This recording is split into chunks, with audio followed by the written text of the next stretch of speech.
Well, how refreshing it is, how enlightening it is to see so many people already coming in to the six screens. Boy, we are really seeing numbers coming in like we've never seen before. And the only reason why that's happening is the fact that more and more Jehovah's Witnesses are losing their faith in the Watchtower. Well, my name's Rick Farron. We have a program on here right now. It's called Dick and Constance Borghi Exposing the Watchtower, and they got their sidekick Joe Daddario on with them as well. Now, friends, I have to tell you something. We are noticing more and more witnesses are leaving the organization, not just here at the six screens, but in touch with other groups, other YouTubers. They are seeing the same thing. So all of us apostates out there are making a real big difference in really exposing the Watchtower and helping Jehovah's Witnesses find out what's going on behind the curtains. Well, we're going to bring Dick and Constance and Joe on right now. Let's say hello to them. And let's have, before we do that, though, I just want to let you know they really would love to have you call in. The telephone number is scrolling across the bottom of YouTube and Facebook if you're watching it on your computer, your telephone, and even your TV. So by all means, call in if you can. It really makes a difference when you guys call in. And also, what I'll do, it's not up right now, but if you go to the YouTube description box, I will put in a link. If you hit that link, you can come on in video, or you can also just come on in audio, and you can appear on the screen here that we have tonight, and you can talk to Dick, Constance, and Joe. So you can try that as well. Let's bring Dick, Constance, and Joe on right now. Add them to the stage. Hello, Dick. Hello, Joe and Constance. Hi. Hey Rick, how you Everyone. doing? So there you guys are. You're right. You got that camera all set up nice. I can see you all there right now. We've Mhm. got a lot of people already coming in here, and I want to thank the people coming in. This is very good to see a lot of traffic coming in to the six screens, and thank all of you that are coming in tonight and wanting to share your Saturday night with us. So let's go back to Dick and Constance. So, what are you guys going to be discussing tonight? Anything in particular, Dick? Yeah, well, we're going to be talking about the lies that the Watchtower has told people and how it affects other people's lives, how they never apologize for it. It's just a very horrible organization. They call themselves the truth, or they call their religion the truth. It's not, it's just a pack of lies, and they keep on abusing people spiritually. They're after their money, they're after their time, and they're after their soul, but they could care less about everlasting life on paradise earth because it's a fraud. They know it, but they're going to keep on pushing it because it puts money in their pocket. Mhm. So that's what we're going to be talking about tonight, Rick. Mhm. Well, sounds good. So we're all listening in. I'll cut you guys loose. I'm here if you need me. And we're going to bring a lot of people in. Now, listen, come in tonight on your telephone or go to the YouTube description box. I'm going to put a link in there. It's not there yet, but it will be in there within the next 5 minutes. Go to YouTube and come in and say hello to Dick and Constance and Joe. All right, take it away. All right, thank you. Thank you very much, Rick. And welcome to the Connie and Dick show and our house guests for a short time, hopefully a long time. Uh, Joe Dyer, who is an elder. We're going to have a segment tonight on Ask an Elder. Joe was an elder for 14 years, Almost 14 almost 14 years, and you have been out since what year? It'd been 2013. 2013. A lot has changed in the Watchtower. A lot of their policies and doctrine have changed, and their attitudes have changed. I find it kind of amusing that the Watchtower is so desperate for people now, particularly people that would fill the role of elders. They will anoint a 21-year-old man to be an elder. Mhm. That's where they're at right now. How, I mean, when you think elder, you're thinking at least 50, 60, or 70, maybe even 80 years old. You're not thinking elder at 21. I didn't know much at 21, I can tell you that. I certainly couldn't give marital advice at 21. And I don't think I even knew one scripture in the Bible, maybe John 3:16, because I saw it on all the baseball games in the early days. That was it. But I just been watching documentaries, kind of depressing documentaries actually, on Nazi Germany during World War II and what the Nazis did to the Jewish population. I mean, we all know the story about Auschwitz and all those places where they brutalized people.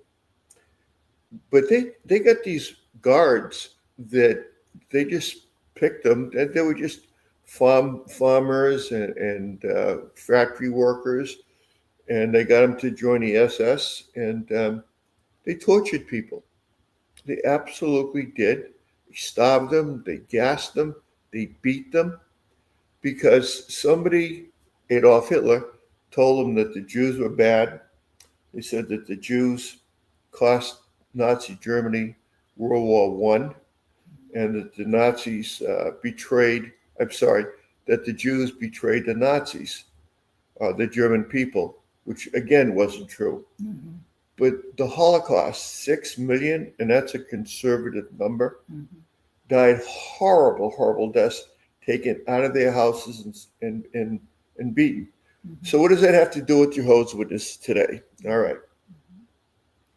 They will tell you, Jehovah's Witnesses, and I put it in print, that if someone got disfellowshipped, if the state or the country or the laws in the country would allow it, they would execute a disfellowship Jehovah's Witness. Execute. Now they like to go back to the Old Testament about stuff. In the Old Testament, they dug a hole, threw you in it, and your relatives and friends would have to be the first ones to stone you to death. That's a horrible death. I mean, if you take a bullet, it's over instantly. If you get it in the head anyway. And if it's guillotine, it's over quickly. And if they hang you, depending on how they put the noose, it'd snap your neck and it wouldn't be long-term suffering. These everyday people were taught that the Jews were bad and that, they should be beaten to death, gassed, starved, and the whole bit. Jehovah's loving organization, as they would say, would tell you that if the laws would permit it, that they would stone people to death or execute people. This is not a loving organization. This organization is sick. Can you imagine if your sibling saw you reading Crisis of Conscience and went to the elders and said, my brother or sister was reading Crisis of Conscience, and we've heard of it many, many times. People have been disfellowshipped just for reading that book. You can be disfellowshipped for just going into another church. Both my parents, and I've mentioned this on 6 Screens before, both my parents that were staunch Catholics, my father was Knights of Columbus, and my mother was assistant choir director.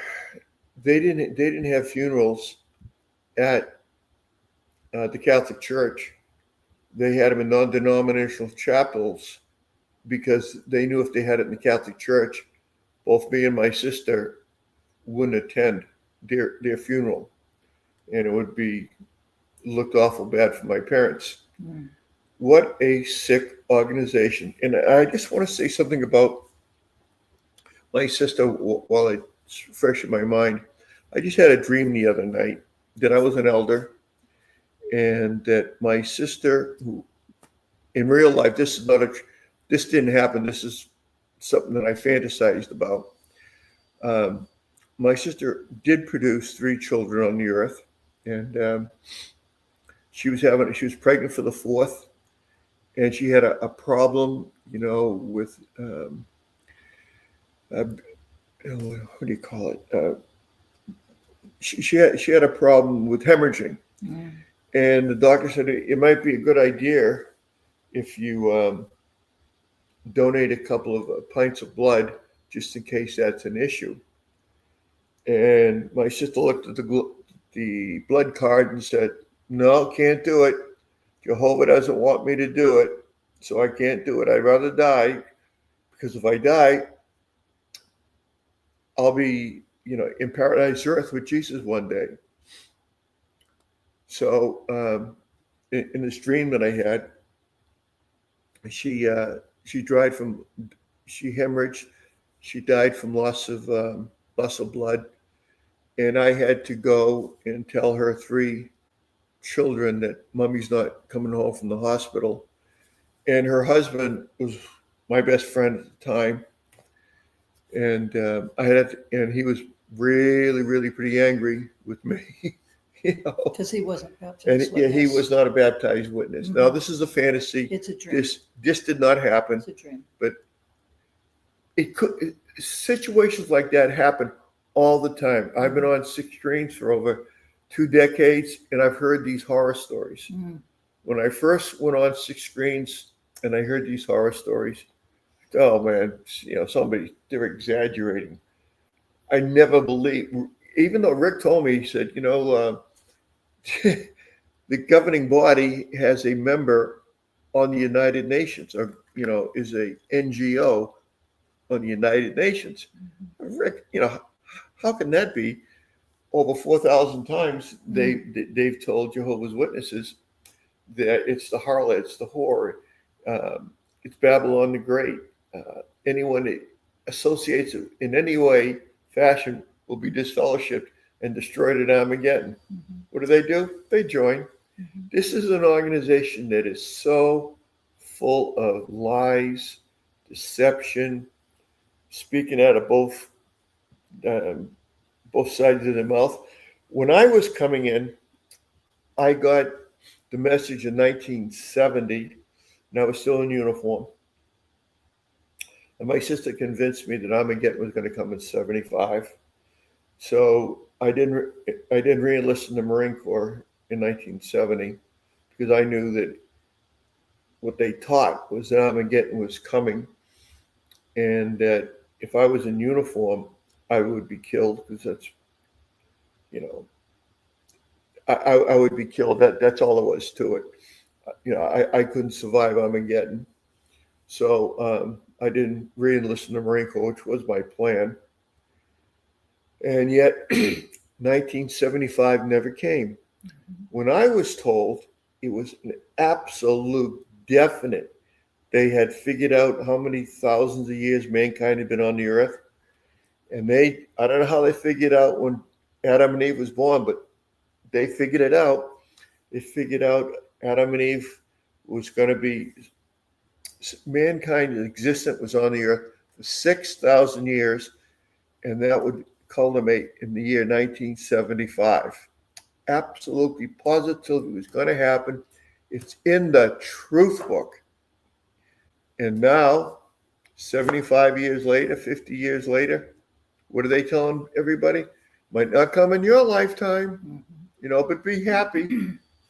Be happy that you have no money. You sold your house. You quit your job. You don't have any Social Security. Gave up a college education. Didn't have any kids. Mm-hmm. But some didn't even get married, Rich. Some didn't even get married. Mm-hmm. Yeah. Mm-hmm. They gave up a lot for this organization. They did. They absolutely did. There is so much hypocrisy in this. But what about you folks? Can I just add something? Please, honey. I was going to say the one thing I'd like to add is, there was a Watchtower in November of 2025, which was just last year. And it was entitled basically about finding joy in your old age. And we were just discussing before the show and so forth about witnesses that have either been born in, or I got baptized as a teenager. How old were you, Rich, when you got baptized? 21. 21. And Joe, you were? I was raised in Watchtower at Right. 3, but I got baptized when I was 22. 22. Okay. So the point I'm trying to make is that people have been in for many, many decades. And now with this November 2025 Watchtower, the article, like I said, was saying finding joy in your old age. The key point I'd like to bring out in that Watchtower basically says to the effect, don't be surprised if the new system doesn't come in your lifetime. Now, just think about how that has affected you. I mean, maybe there's some that are not aware, maybe they didn't read the article, I don't know. But that's what Watchtower is teaching now. So, in other words, you've given up any kind of career. We know that there were people that had incredible scholastic talents, and they had a full ride to a university for 4 years. A full ride means your tuition, your lodging, your books, everything was completely paid for because you had a 4.0 A plus GPA. That was turned down. We know that there were athletes that, had an opportunity to go into the pros, and they turned that down. And we're the generation of 1975. Well, Joe is too. And, Watchtower focused so much on 1975. People gave up everything for this organization, and they sold their homes. Some decided not to get married. I think that was true in the early, I'm talking about like the late 60s, early 70s. And definitely if they got married, then there was no children. Oh no, you can't be having children because, we've got to prepare for the new system. And there was just so much sacrifice that people have. And now just think about it. They're in their 60s, they're in their 70s. They could possibly be in their 80s or 90s. And we were talking, Joe will share a story, and it just breaks your heart that, people have been in for decades, their whole life, and even maybe an elder, pioneer, whatever. And can you imagine being in your senior years, which is what we are, and you don't even have, a pot to piss in. You have nothing saved up. You don't have anything saved up. You're struggling financially, and you're just sitting there, dreading every single month. The bills are coming in, and then we're not even talking about medical. I mean, how you take care of yourself with medical, because when you get older, a lot of times people need medical insurance, and that's very expensive. And let alone the cost of living, and they don't have a home. They're just struggling, to make it every single month with rent. And then, the employers are hiking up the rent, and you're thinking, oh my God, my paycheck, how am I going to stretch this? And this is the reality of Jehovah's Witnesses, many of them. And I know many of you listening can totally relate to what we're saying. And to me, that's very heartbreaking. It breaks your heart because, you sacrificed everything. I mean, what I was saying to the guys earlier is, at least, when you go to work, whether it's a part-time job or a full-time job, you work very diligently. And what's your reward? Well, your reward is you're going to get a paycheck. You're going to be compensated, right? Or you go to college, and the reason why you go to college, you want to build your self-respect, your self-esteem, but you also want to be able to open up doors of opportunity. So when you're out in the working world, you have more opportunities, and you're going to make a better income, and it's a better quality of life for you. Well, what happens when, all these opportunities have been given up and you don't have anything, and you've sacrificed all this? But what happens is Watchtower has taken all of these opportunities away from all of us.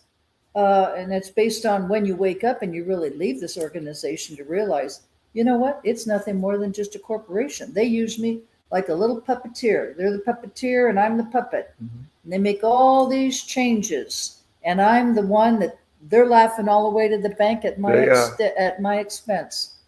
Yep. And that is what's really heartbreaking. Or the blood issue. How many people have died because of the blood issue?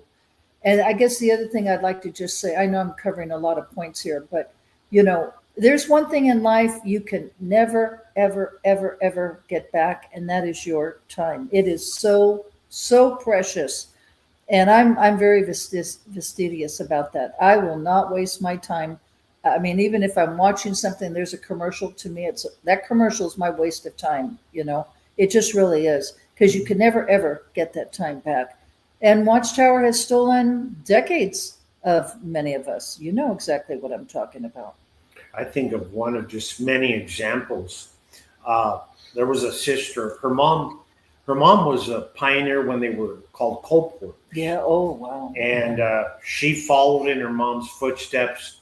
And she's probably in her late 90s. I do know she's living in Idaho in a rundown trailer park, but she pioneered for about 40, 50 years, and she only had a part-time job. She would clean a bank at night, like 3 to 4 nights a week. Yeah. But I remember one thing about her that impressed me when I was in the Watchtower Corporation. Mm-hmm. She would get up at 6 o'clock, her and another sister, and they would go to the truck stops to start their time. Yeah. Now, could you imagine how dangerous that was? Yeah. To go to truck stops, and they would just pick people that were awake, you know, going in for coffee or whatever. But that's what they were doing. They were slaving at 6 o'clock in the morning so they can get their 90 hours a month. Wow. And her reward, last I know, she was in a rundown trailer park, didn't even have paved roads. Just if it rained, it was muddy. And it breaks my heart because she truly believed that she would probably see the paradise. And now, according to the Watchtower of November, I believe, they said it may not come in their lifetime. Right. So what a sad situation. Well, and the other thing too, Joe, I mean, people in the audience might not know this, but you know, the truckers pull in, they got their big semis, and they're pulling in and they're trying to refuel, and they're trying to maybe take a nap, or they're trying to grab something to eat. But there's a lot of prostitution that goes on in those truck stops. So you think about these two sisters trying to get their time in, and they're approaching, you know, these men, and they have no clue because they're so naive. They're just concerned about getting their hours in. Well, you know, they can really be putting themselves in harm's way.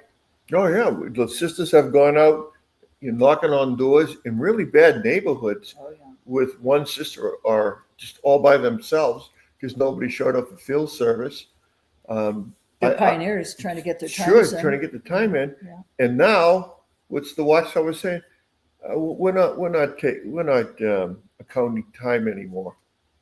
We had two sisters, Rich, in our congregation. We were out in field service on a Saturday morning. I was working with another sister, excuse me, but Doreen and Chris were working together. And anyway, they came across a guy. He pulled a gun on them. Yep. You know, they knocked on the door. He opened up the door and he had a gun. So I don't know who he was trying to run away from the law. But man, were they scared. Rick had that experience. That happened to me. Did it, Joe? It happened to you? Yeah, we were out in the rural area, and we came across a meth lab. And the sister was walking to the door, and when the guy came out with a shotgun, I called her back to the car. I said, "Let's go." And she didn't even realize the guy was pulling out a shotgun. Oh my God! He was protecting his meth lab. This is back then when they were making meth in the United States. Now it's cheaper to come. It comes from Mexico. Oh my God! It's what you don't know that can hurt you. Yeah. So much for the angels trying to protect you when you're out in the field Yeah, service. Remember that? Yeah, they taught people that. Excuse me. They didn't care if you were killed, raped, beat up. They really didn't care. I had a homeowner who almost sicked his dog on me. Mm-hmm. That was pretty scary.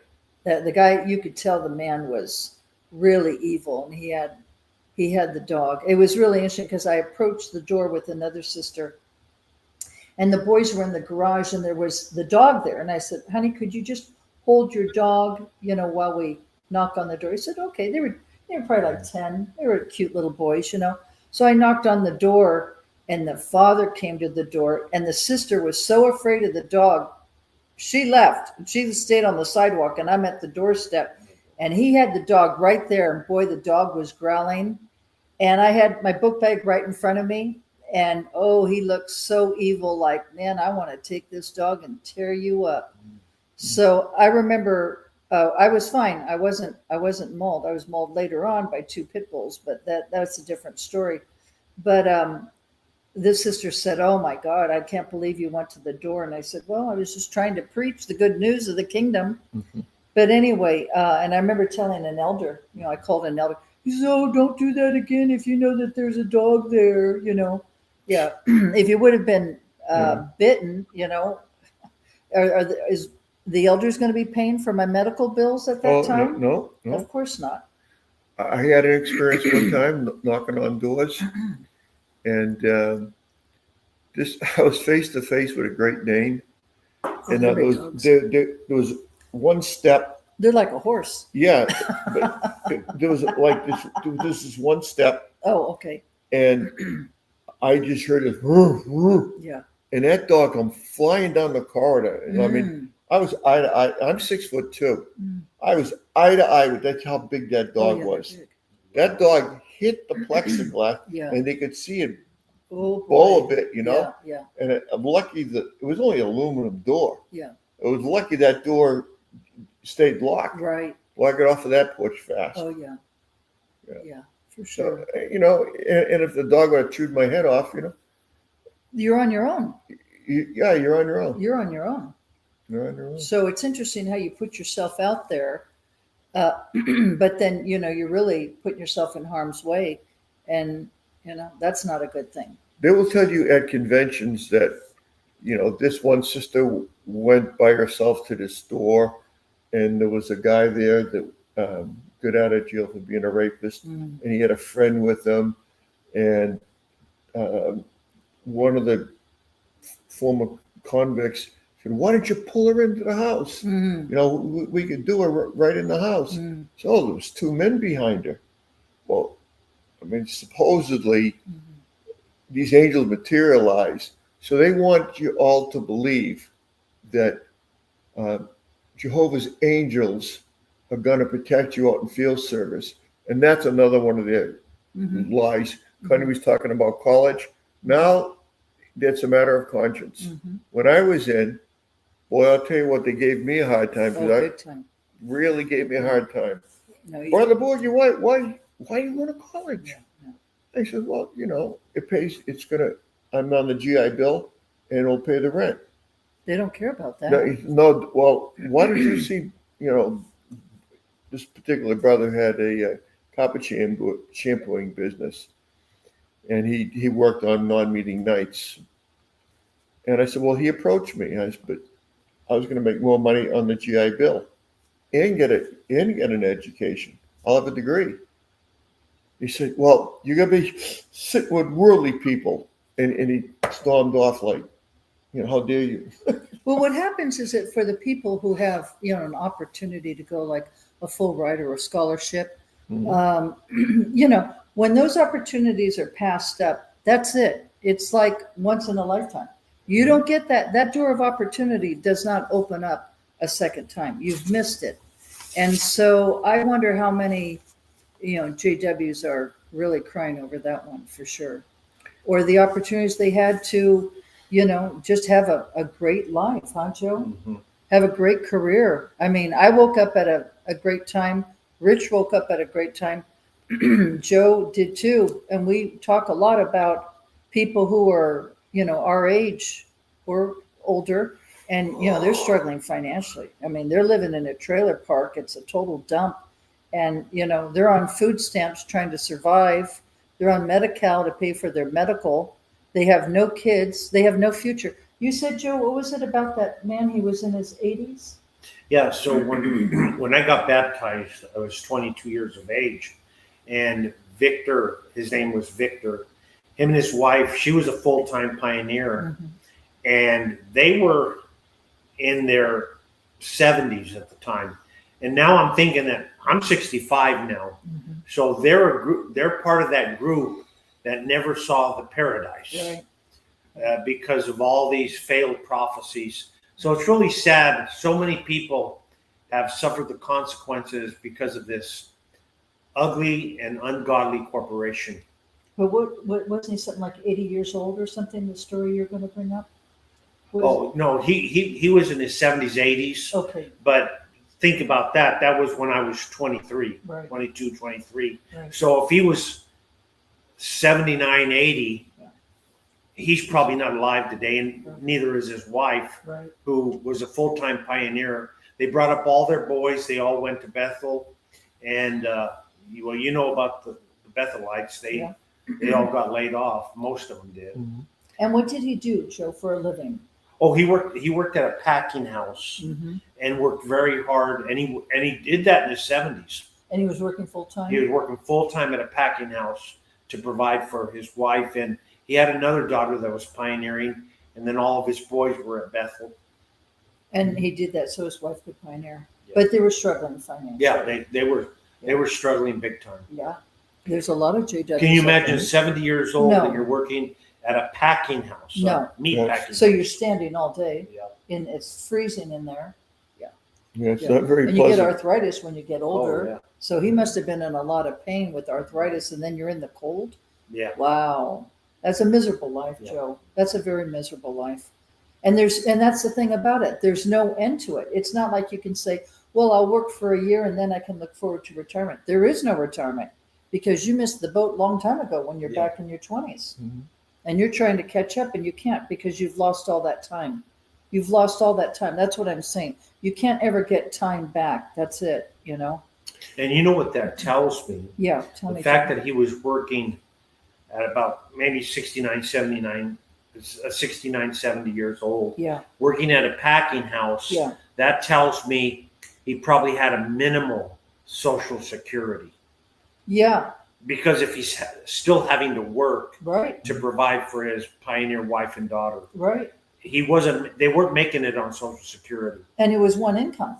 Yeah. She didn't work. So what do you think would be your best guess what his maybe ballpark, what his social security would have been? Just ballpark. Can you make a guess? Back in the day, maybe about $1,100-$1,200, maybe. And he lived in what state? Kansas. And so how much were rents back then? What do you think, Joe? Well, rent was my first house. I paid $35,000 for. Yeah. I mean, so it Yeah. was a different time period. Yeah. I'm talking about the 1980s. Yeah. Okay. 1980s. Yeah. So So the rents were more their expensive. their rent was probably $300-$400 a month. Yeah. Well, then you have to feed everybody, Yeah. right? You got to feed But Your he family? struggled. It was a struggle utilities. for them to live Gas? this life Yeah. where they were promised That's the this key, paradise Joe. earth. That's the key. And when I figure it out, That's the key. they're not even alive to enjoy that paradise. Right, right. Well, and then the thing you think about is, you know, there's so many PMOs, physically and mentally out. And a lot of times, if someone's a PMO, they know that this is not the true organization. You know, they see the false prophecies, they see the lies, they see the changes, they see the hypocrisy, you know, it goes on and on and on. And they want to leave, but then their mate is still in. And they hang on, hoping that, oh my goodness, I hope that, you know, my mate will finally wake up. You know, you have to get to a point where it's, you know, it's like a split in your mind because you know it's a lie, you know you're wasting your life, but then yet you have all this time invested with your marriage mate and you don't want to end up getting a divorce or having, you know, your life destroyed in that area. It's a very precarious situation to be in. It's a real tough situation to be in. But the reason why I bring that up is because if you can say, and we know there's people like that listening in right now, if you can say to your mate, whether it's your husband or wife, you know, to read the November 2025 Watchtower, which would be like about 6 months ago. Okay. And it says, that's the article, Finding Joy in Your Old Age. Okay. That's what you want to find right there. And it says in there, Watchtower is saying, how did it say it, Joe? It said don't be surprised if it does not come in your lifetime. In your lifetime. Mhm. So if it's not going to come in your lifetime, what in the hell are you doing wasting your life? I mean, you really have to share that with your family, because like this, it's not, it's not funny to be lied to or to be deceived or to be, hijacked. Somebody totally deceives you. But Watchtower has been doing it to all of us, has and continues to do to people who are in. Yeah, And may I say there's one more adjustment that they made? Yeah, go ahead, Joe. At one time, they said if you are not in the Watchtower Mm, or the so-called truth, yeah, when the Great Tribulation starts, right, you're done, right. Your right? life is over. Well, now Yeah. they said in the Watchtower, and this is in print, Mhm. that many may wake up after the Great Tribulation. So why waste your whole life serving an organization when many people that haven't done that can just walk right in? That's right. Mhm. See, they're making all these changes. I think we have a brother here, Matthew. Hi, Matthew. He wants to say Hi, something. Matt. Hi, Matthew. It's just it's I don't know if you can hear me, but it's just really good to be with you, Joe and Dick and Connie. I was just thinking of Joe's experience there, and what strikes me is not just simply a JW issue. It's a broader human issue involving sacrifice, right? Loyalty, institutional change, and many JWs devoted decades to pioneering Bethel service. Construction work, congregational responsibilities, with sincere belief that they were investing in a sacred future. It was the best thing you could ever do, right?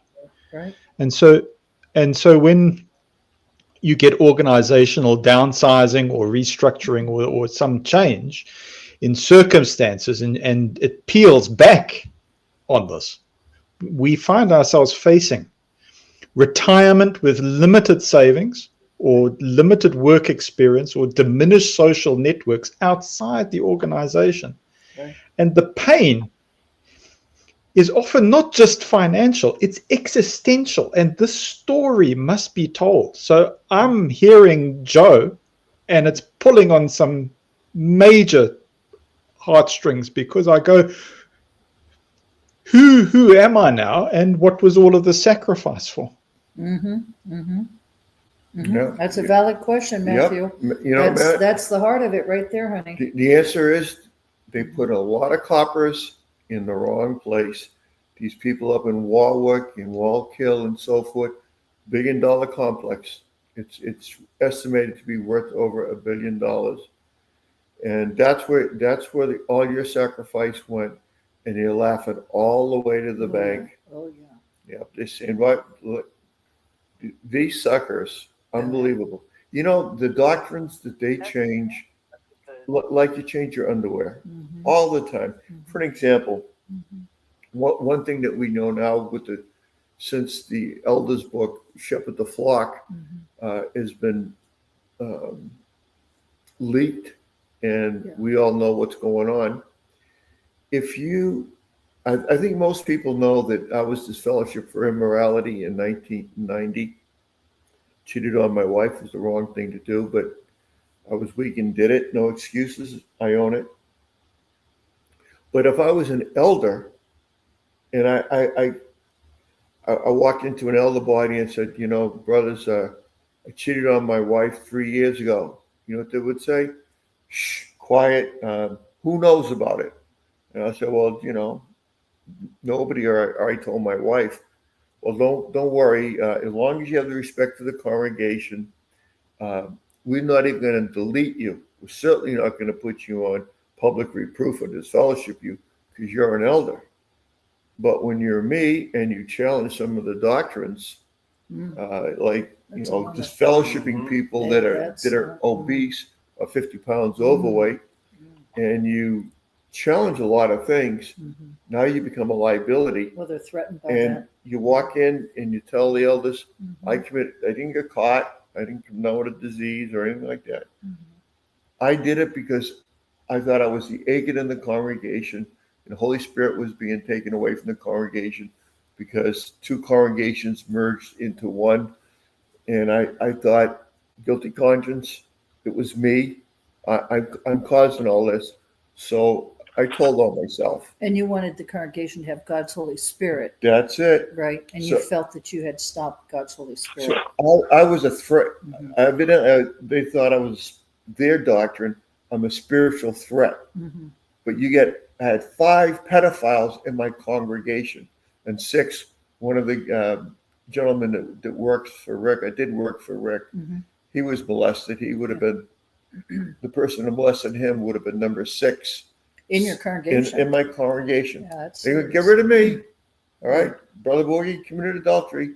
Just fellowship him, but leave the 5 pedophiles in there, and I'm the threat to the congregation, and not them.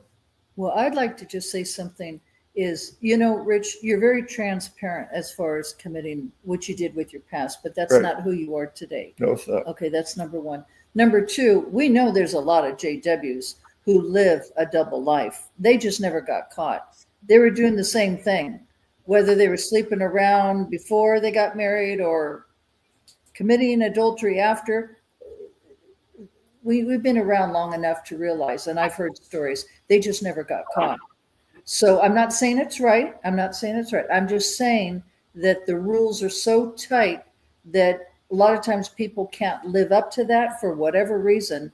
And they're sneaking around on the side, even the elders, Even the elders. okay, or even elders who were gay and they were in the congregation and they were living a gay life in the background. Okay, I know people personally that I have met, ex-JWs, that was their testimony. They just never got caught until eventually this one elder I'm talking about did. But go ahead. Yeah, just to reiterate what I was saying with this little segment here. Yeah. It's in the Shepherd the Flock book that if you committed adultery or serious sin and it's been 3 years, you don't have to be deleted, you don't have to be publicly reproved, and you certainly don't have to be disfellowshipped. But when you're someone like me, that when they Spoke offer, up and you challenged. well, yeah, they offered the me circuit the overseer. elders job, Yeah. elder's job, and I didn't think that I could take it because I'd be on a judicial meeting with someone who committed adultery, and like I was supposed to vote to disfellowship a person for doing something that I was hiding. Right.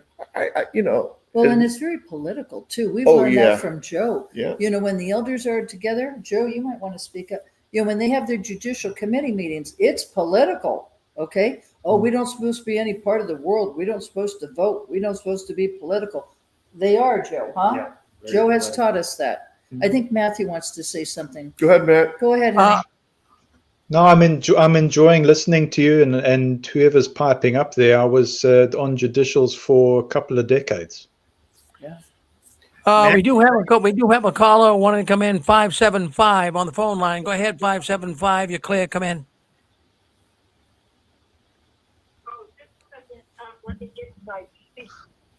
Could you speak up? We can barely hear you, hon.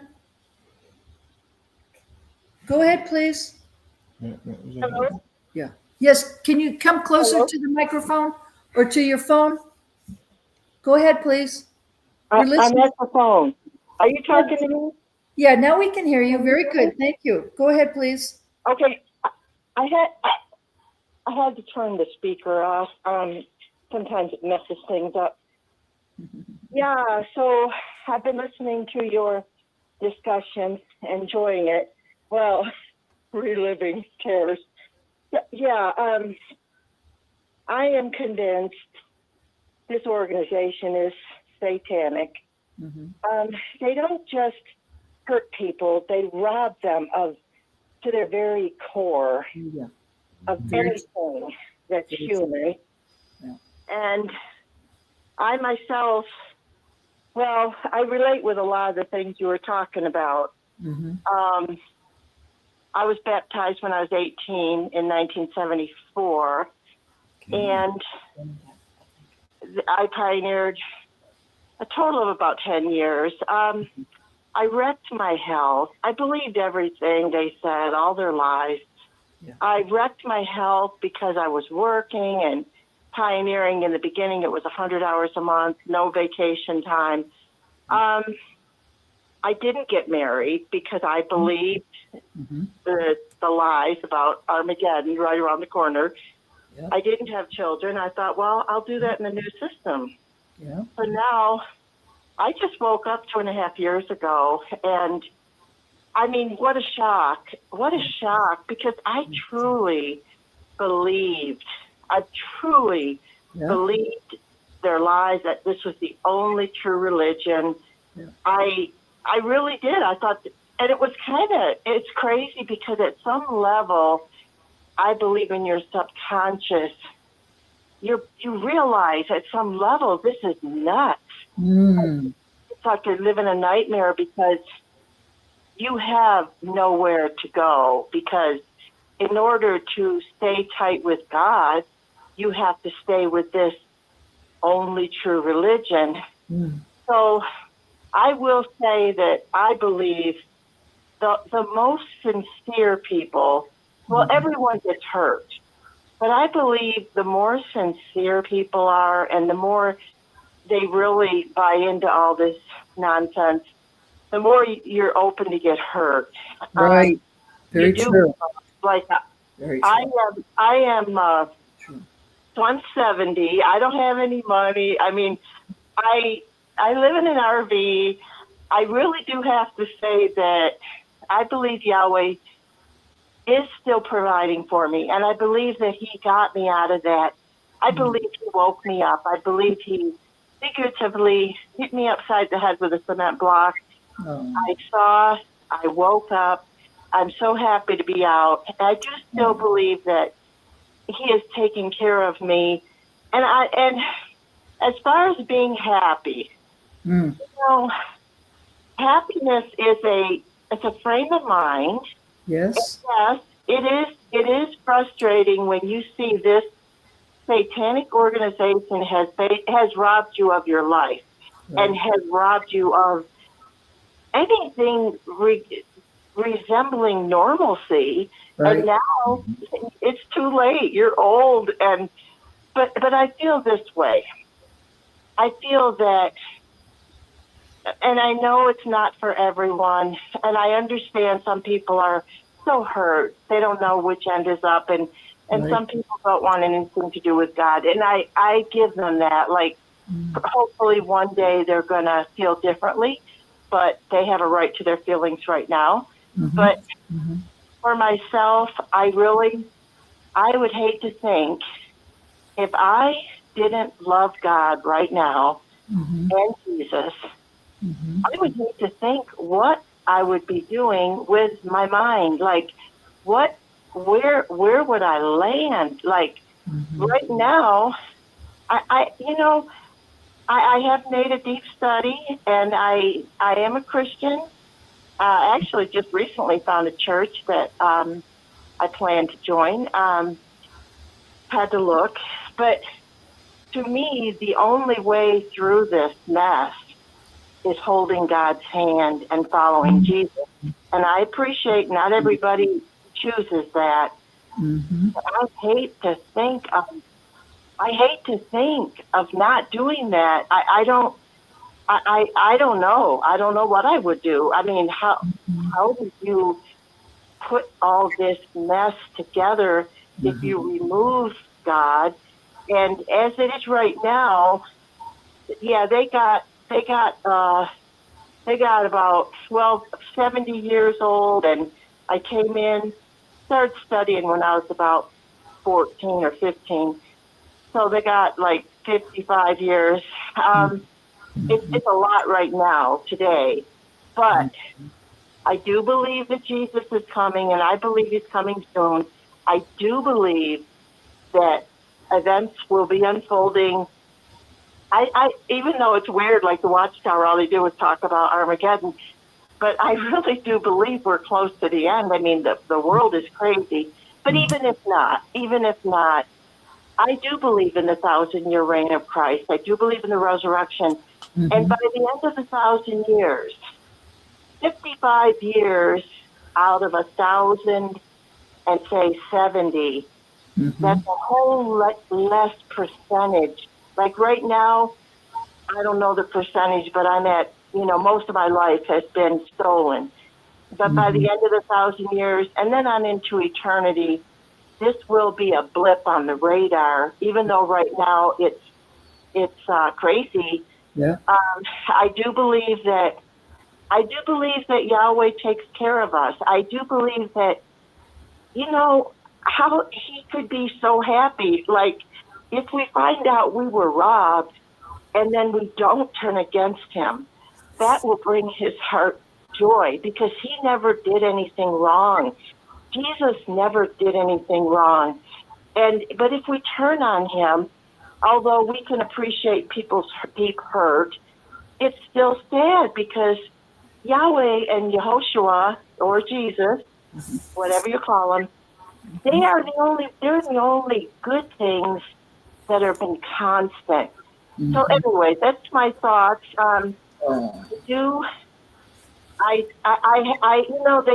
This Satan has done so many things in so many ways.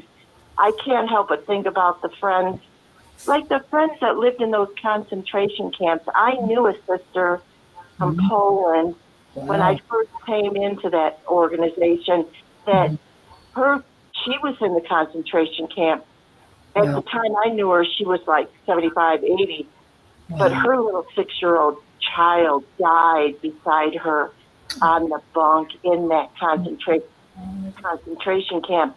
And when I think how sad these friends died and suffered for nothing, they didn't have to be in them concentration camps. But anyway, I know I've talked enough, but I just wanted to share my thoughts. Well, I was going to say, honey, you're Bernadette, right? Yes. Yes, Bernadette. I tell you, I was very touched, honey, when you came on a few weeks ago. Very, very touched. I'll probably get real emotional. I'll get real emotional because I really will, honey. I'm sorry. That's just who I am. But I started studying. We're very similar with our lives. Because I started studying when I was 16. I got baptized when I was 17. I was not a born in. My mom had started studying. But anyway, we're the same age. I'm 71, you're 70. I never got married, never had children. Watchtower had a lot to do with that. But anyway, honey, I just, I found Rich through this show. I was in California. West Coast girl. Rich was East Coast, Massachusetts. And I was just going to say, honey, your story touches me a lot. And I know it touches a lot of people.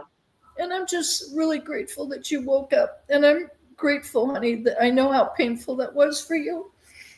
But, we're survivors. And the thing is, we've all been through a lot. There's no doubt about it. And I'm just very touched, honey, by your testimony. And I'm so grateful that we get to say hello to you tonight on the show. And thank you so much for calling in. This is what Six Screens is all about. People telling their stories. Is this Constance? Yes, honey, I'm Constance. Are you Constance?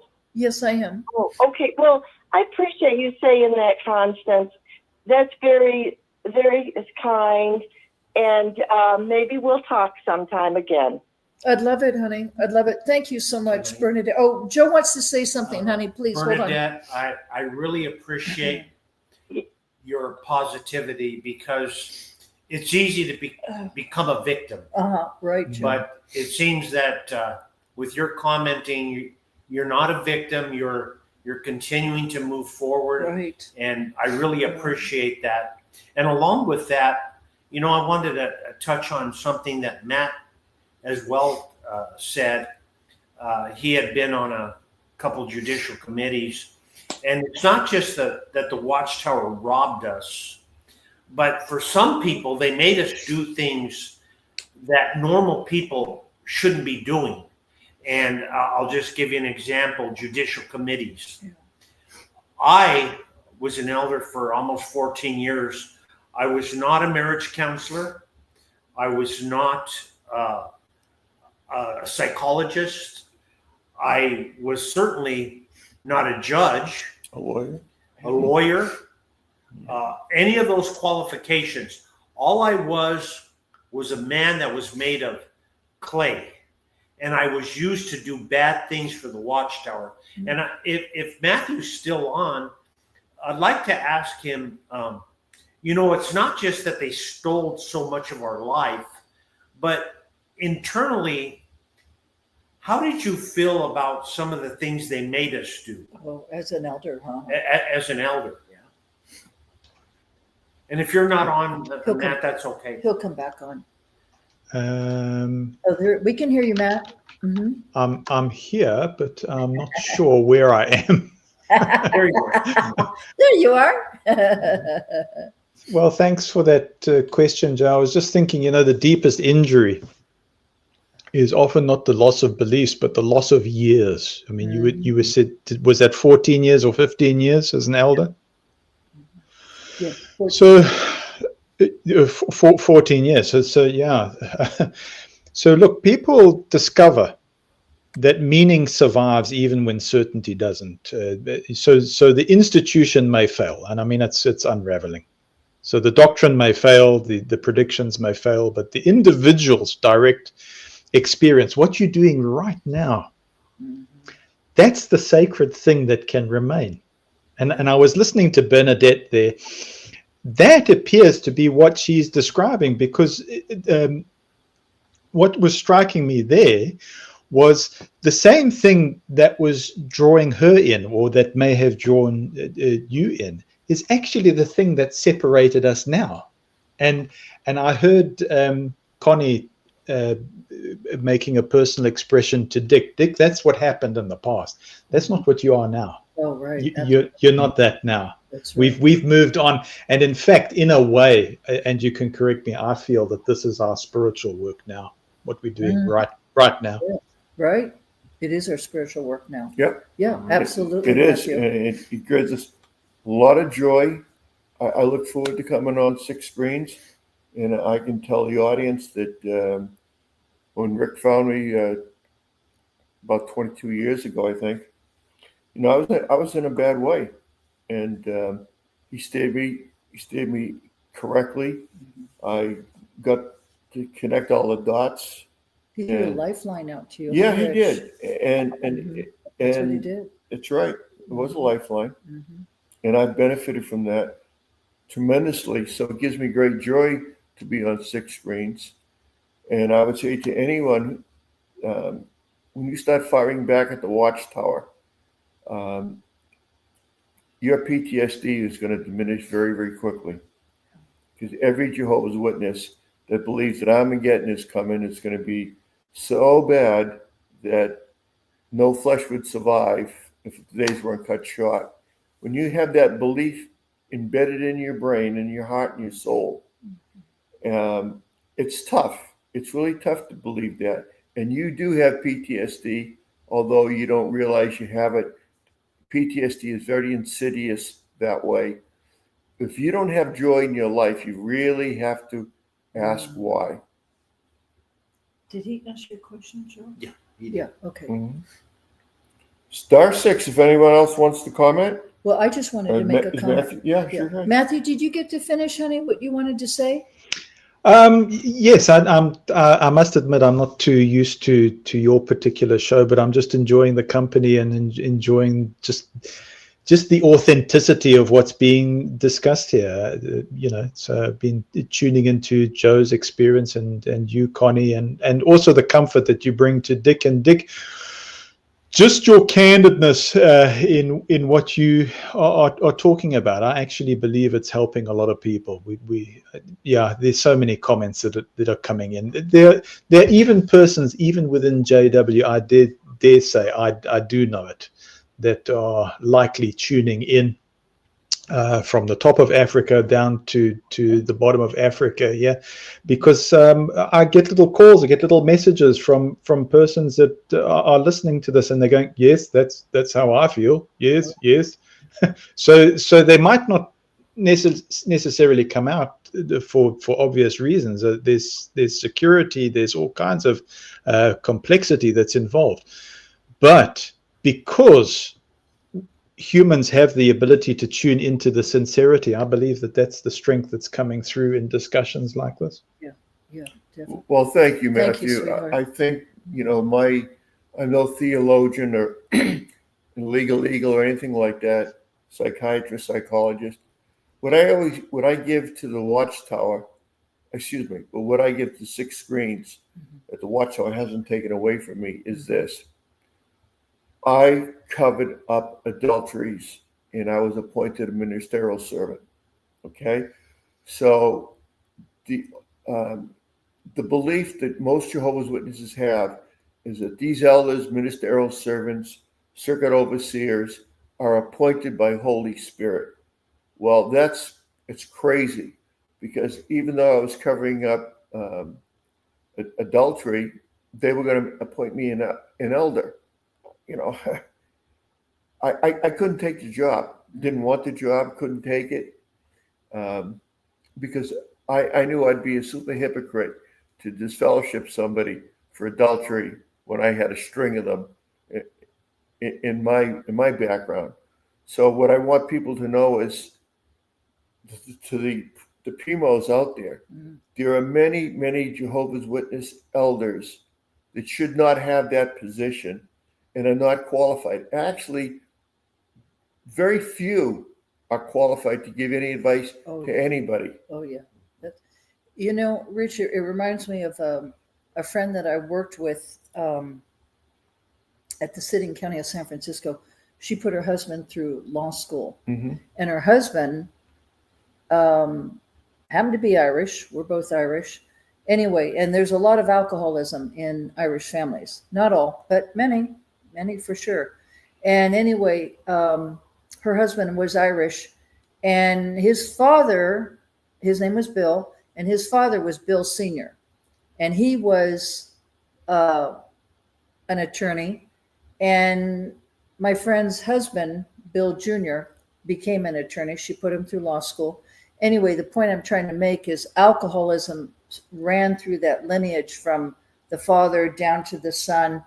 My friend had said that when her husband had turned 14, a birthday party there was a big keg at 14. So, his father was always drinking. So he grew up drinking all the time and became an alcoholic. Okay, so what's my point? Well, he had some serious issues with alcohol, DUIs and the whole bit.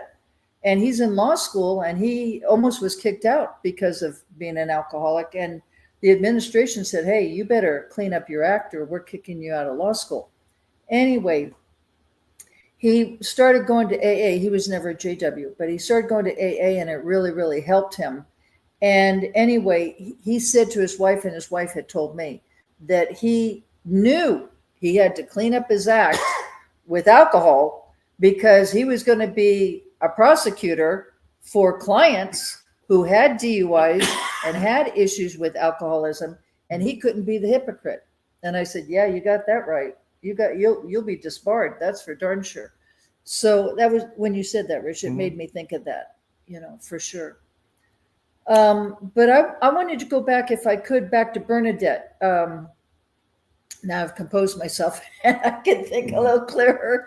But Bernadette, you said something, honey, with regards to, we go through a transition, try to figure out, do we believe in God? Do we not believe in God?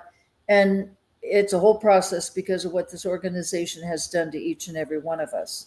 I can tell you myself, I felt very angry. I mean, very, very angry towards Jehovah God when I left, because I felt like I had given everything I had, and I just felt like, Armageddon didn't come. I could see the hypocrisy among the elders' families. I could see hypocrisy. I just knew it wasn't the organization it was made out to be.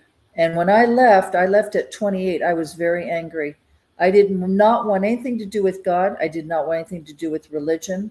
Don't talk to me about God. Don't talk to me about the Bible. I was very, very angry. I felt very betrayed. I felt betrayed by God. And it took me, and I mean many, many years to find that peace. And I told myself, Connie, you have got to resolve this issue so you can have your spiritual wounds healed. Nobody can do that for you. You have to do it for yourself. And yes, I went to college and I got a couple of degrees and so forth. But what really helped me, and I kid you not, was this show, and also talking to XJWs. It saved my life, and it also answered, but this show, 6 Screens, answered a lot of questions I had about the organization. And Bernadette, when you had said that there's a lot of people that are atheists, yeah, that's true. There's also a lot of people that go into the occult, is what Rick has said, which I find very interesting. You know, people are searching their own path. But the thing that I learned, okay, I'm now 71 years old. I left when I was 28. What did I learn from this? I learned that it was never, you know, Jehovah God Almighty, Yahweh. It was never his fault. This whole thing about feeling totally betrayed spiritually because of the lies and the hypocrisy of this organization, it never came from God. It came from a man-made organization in the disguise of representing Yahweh. That's the bottom line. Because when you really see it for what it is, it's like an onion. You can just take the layers off one at a time, and then you can really see what the issues are. And you know, when I'm very much into good health, soul, mind, body, all connected. And when a person has so much anger in their mind and then it seeps down into their heart, that's poison. That is poison, poison, poison, drop by drop by drop. And you know what? You end up having a heart or a body that ends up coming down with cancer because you have so much rage in it. Now, people deal with that rage in so many ways: alcoholism, immorality, drugs, gambling, compulsive buying, compulsive eating, starvation, anorexia, you know, eating disorders. I mean, it's like the whole, you know, working out so crazy that you become, you know, anorexic. You're just obsessed with calorie intake, caloric intake. But the point I'm trying to make is people are trying to deal with this pain and suffering the very best way they can. And you have to get to the root of what is causing your pain. And we know Watchtower is the root because of how they have affected all of us and destroyed many of us. And there are even loved ones have died for not taking a blood transfusion. So, you know, you have to be able to heal. That's what I'm trying to say. You have to do the work. Nobody can do it for you. And you have to heal spiritually. And there was a book that I brought up a couple months ago about spiritual abuse. And I would highly, highly recommend you to really, because if you think this is the truth, you're going to keep going on and on and on and really wasting your life. You're wasting your life, and you're just being used by Watchtower as a puppet. And we're just really trying to wake people up. So go ahead, please. Oh, go ahead. I was going to say that, you know, the organizations steal, like I said earlier, they steal your life. You know, your whole life is spent trying to make these men wealthy. That's really what it's about. It's about them and their organization and their wealth. And you spend your whole life thinking, okay, paradise is coming soon. They're telling us it's going to be here in the next year or two, and it's going to be here in 75, and yeah. It never comes. It never happens. And all they do is they make up excuses. They'll say stuff like, "Oh, we didn't lie. We just maybe we said it differently or whatever." But Right. The whole organization is nothing but lies. I mean, like I said, I never was a witness, but with all the videos and stuff that I've watched over the years on YouTube and all the stories I've heard from people, it's just heart-wrenching. I mean, people losing family members because of not taking blood transfusions. Yep. Kids losing mothers and fathers because of that. Yeah. Grandparents not speaking to their grandkids or their sons or their daughters because somebody did something against the Watchtower. And it's all about their rules. And if you break their rules, you get disfellowshipped. And the Bible doesn't teach this fellowshipping. It's not. No, it Jesus does never not. taught people. No. He never taught people to shun, and yet that's what Watchtower does. They Yes. do shun. You've even mentioned that they shun. Well, we thank you, Donald. You're absolutely right about that. We do have another brother. I'm sorry. Diamond Dave. Diamond Dave, hi. Hey. Welcome. Welcome. I've been upgraded to brother now. This is great. How's everyone doing? We're doing great. How are you?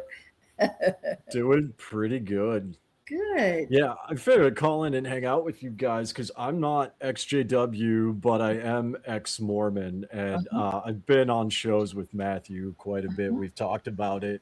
And I was listening to someone when I was gigged back from convenience store. Someone was talking about, like, you know, the elders in the Jehovah's Witnesses. And I was thinking about that because, like, Mormons have elders, right? Yes, we do. But if you think about elders and deacons, right? But if you think about it, like 18-year-old kids Yeah. are elders. And I, as a 30, when I joined the Mormon church in 2020 at the age of 31, I have to defer to them because of that title. I live in Mongolia, and I know Matthew does not reside in the United States, right? And I think Matthew will agree with me that nowhere on the planet would a young man be called an elder, nor would he be respected as an elder Right. at the age of like 18 to 20. Right. They don't have the experience. They don't have life's experiences. You're right about that. Yeah, and there's a lot of similarities that me and Matthew like to talk about when we're on shows together. Can I Matthew's ask a great question, Diamond Dave? Sure. So the missionaries, when they go out in pairs. Yeah. They're elders, right? Yes. Okay. Okay. So they came to my house one time, and what I didn't know, I thought the Mormon religion paid for their housing in that. They pay for the housing. They pay for the housing. Yeah, their parents. Okay. They do, or their parents do. It's usually a mix. I think it's statistically it's like 60-40, where 60% approximately their parents pay for it. But there's a lot of, you know, high schoolers that'll work summer jobs, you know, in anticipation, because it's expected young men go on a mission, right? So like from the time that they're 14, they'll go through high school, their freshman, sophomore, junior year, you know, during the summers, they'll work money, they'll work summer jobs and throw all that money into a savings account and then pay for their mission as well. That is a thing too. So it's almost like the Watchtower. It's the same Yeah, thing. I mean, they have to. It sounds like it's the same thing because they have to pay their own way. The housing is usually garbage. It depends on where they go, but if they go to like a developing nation, or like I'm actually slightly concerned because there are elder missionaries, and you know the women, they're called sister missionaries, and they're in the north side of Ulaanbaatar, Mongolia, and I don't want to think about what kind of apartment they live in. I've heard stories about I've even seen pictures of like Mormon missionaries who like they go to like Peru or Brazil or something and they show off their apartment. They'd be like, oh yeah, this is my companion, yada yada yada. And like there's wiring hanging out of the sockets.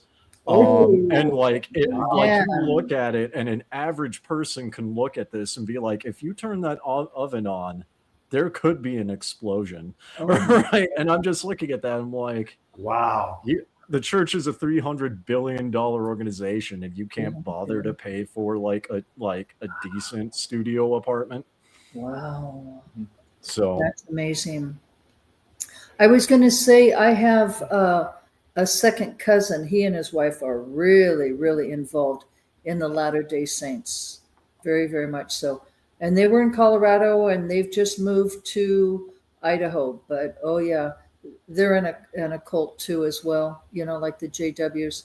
But those those elders, Diamond Dave, are it's a 2-year assignment, right? That was always my understanding. Yeah, it's a 2-year assignment, and then for women, I think it's different. I think it's like 1 year or a year and a half, right? Because the goal, like historically, like women weren't. I mean, women could go on missions, and that's not a bad thing, but they were like heavily pushed into like getting married and having kids, right? And so, it's I moved when I joined the church in Minneapolis, Minnesota in 2020 during like COVID and the George Floyd riots and all that. I moved to Provo, Utah, and statistically Oh. 90% of the population of Provo is Mormon, right? Yep. And there's a whole thing in like Utah, Idaho, and part of Arizona. It's nicknamed the Morador, the Mormon Corridor. Mhm. Wow. And it's kind of a thing where like if a girl like graduating high school isn't like going to go to college or doesn't have a boyfriend or doesn't have a marriage prospect, they go on a mission, and then after that they go to Brigham Young University and are desperate to get married because there's like That pressure. yeah, exactly, there's a huge pressure on women to get married very quickly. With guys, I mean, it's obviously highly encouraged, but the same pressure isn't there. It's more on go do your mission, then go to BYU, and then you find a wife. But if you want to take 4 or 5 years and build your career first, that's fine, because you're still in the young single adults ward. So you're still young. You graduate 24, 25. You get a couple of years of work experience. That's fine for men to do. Because men are supposed to be the protector and the financial provider, right? So there's a lot more leeway there. Yeah. What's interesting, when I'm originally from the San Francisco Bay Area, and when I flew out to meet Rich from West Coast to East Coast, I went through Salt Lake City, and Rich says, well, give me a call when you land. So I did, but when I landed, oh my God, I felt like I was at a district convention of Jehovah's Witnesses. I knew it was all Mormon territory, but these men were all in their suits and their ties. And they were all really young, like, 18, 19, 20, 21. I mean, it was the whole corridor was just packed with them, as I'm walking through. And I said, oh yeah, this is Mormon territory.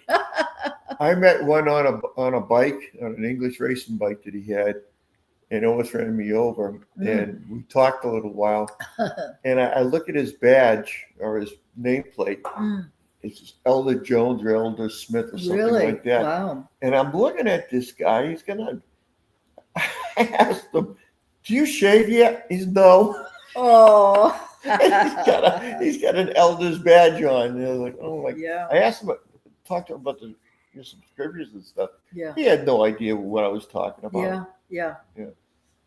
No idea. They just put him out there. Yeah. Well, I was going to say the whole family, the Osmond family, everyone knows were Mormon. Yeah.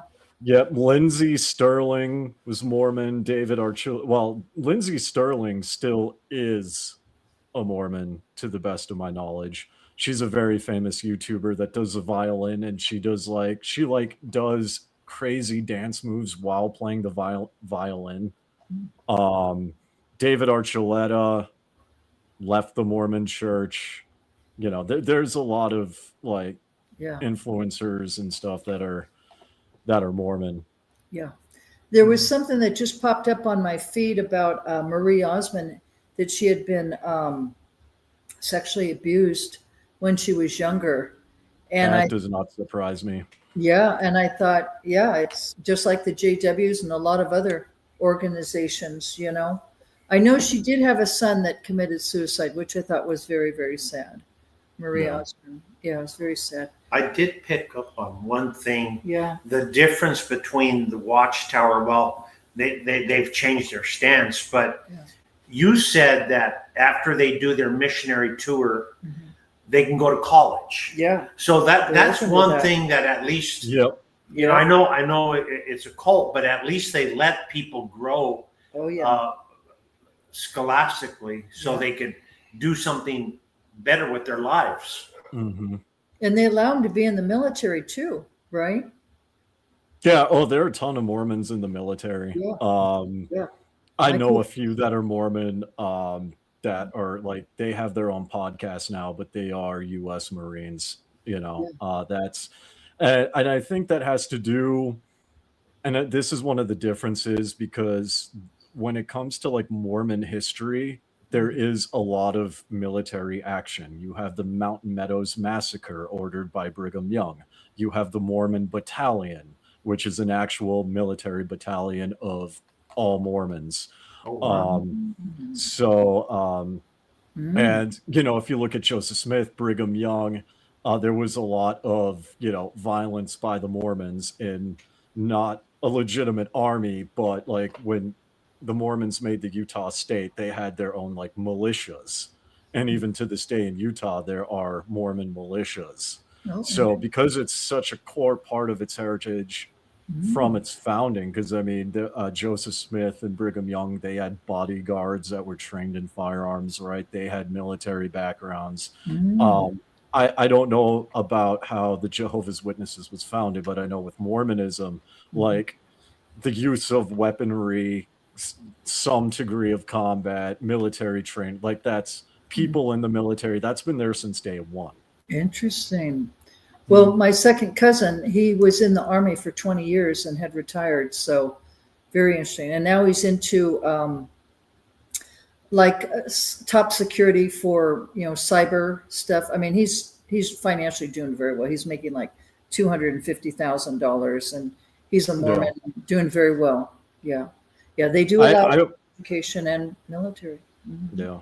That was my first, I like my degrees. I was a finance accounting double major, but I know what you're talking about because I was a network security, cybersecurity double major before I switched. But I got bored with that and did not want to do that for a living. I'd rather just do that as a hobby, personally.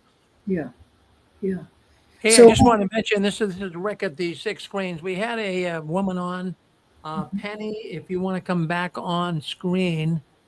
Penny, if you want to come back on screen, we will get you on the program. So if you want to come back into StreamYard and push the link, and we'll put you on the program. Okay, back to you guys. Good to see you, Diamond Dave. This is Rick and Matthew as well. Yep. Good. No. So Diamond Dave, when did you leave the Mormons?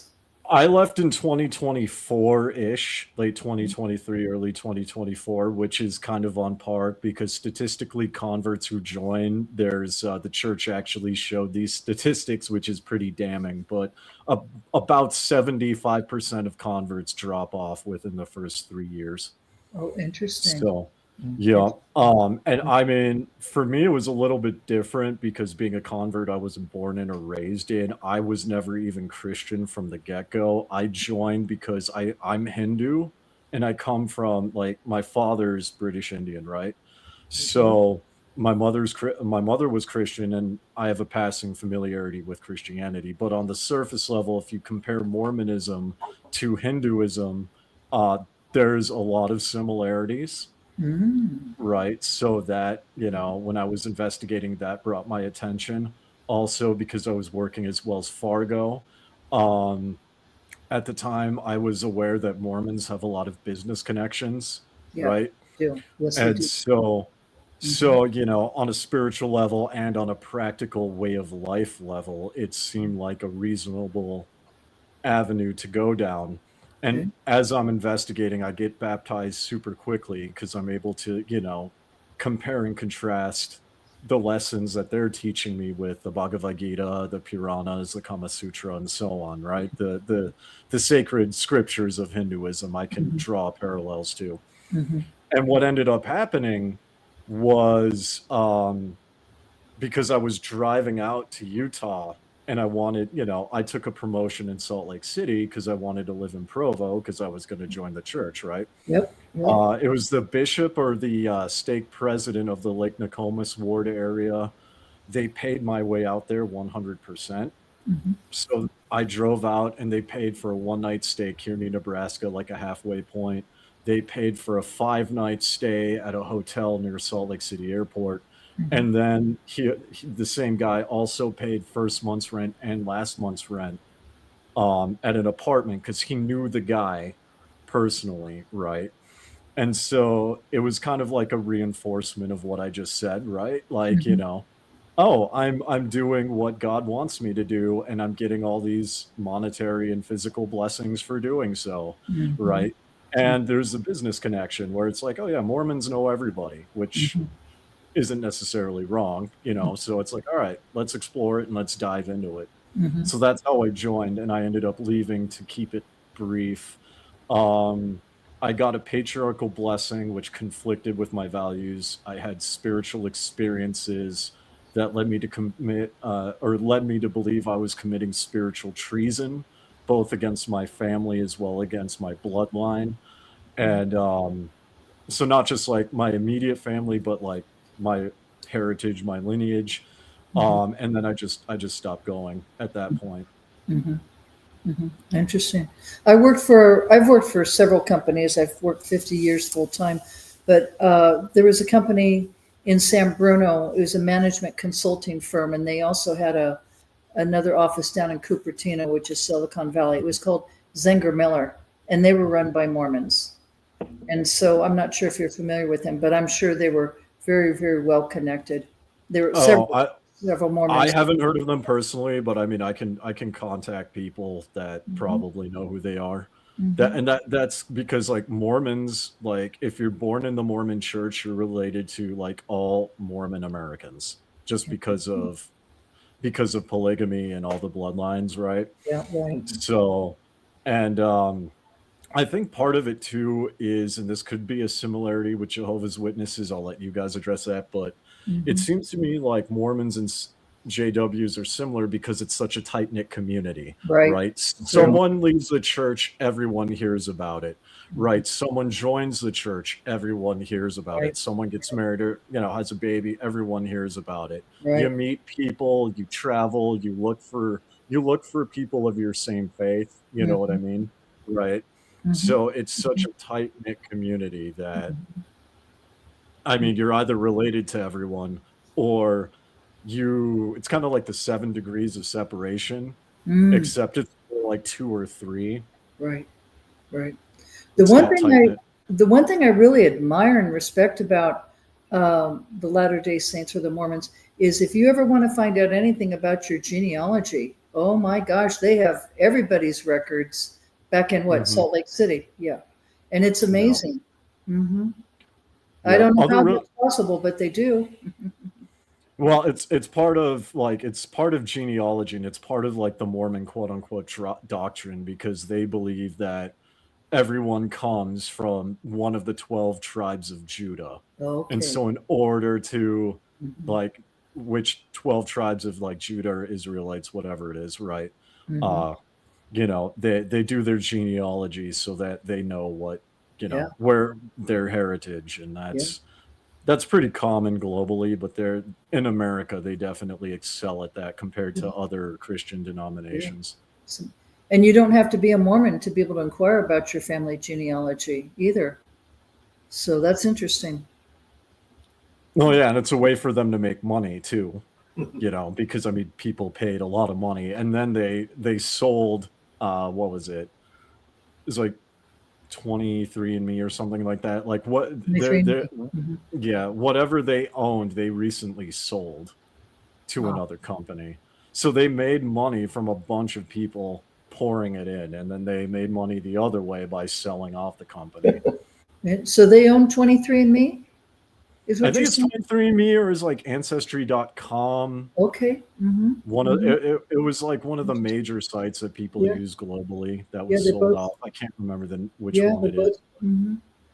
You know, Diamond Dave, it's been said if you study Mormonism, it's a very, very close cousin to Jehovah's Witnesses.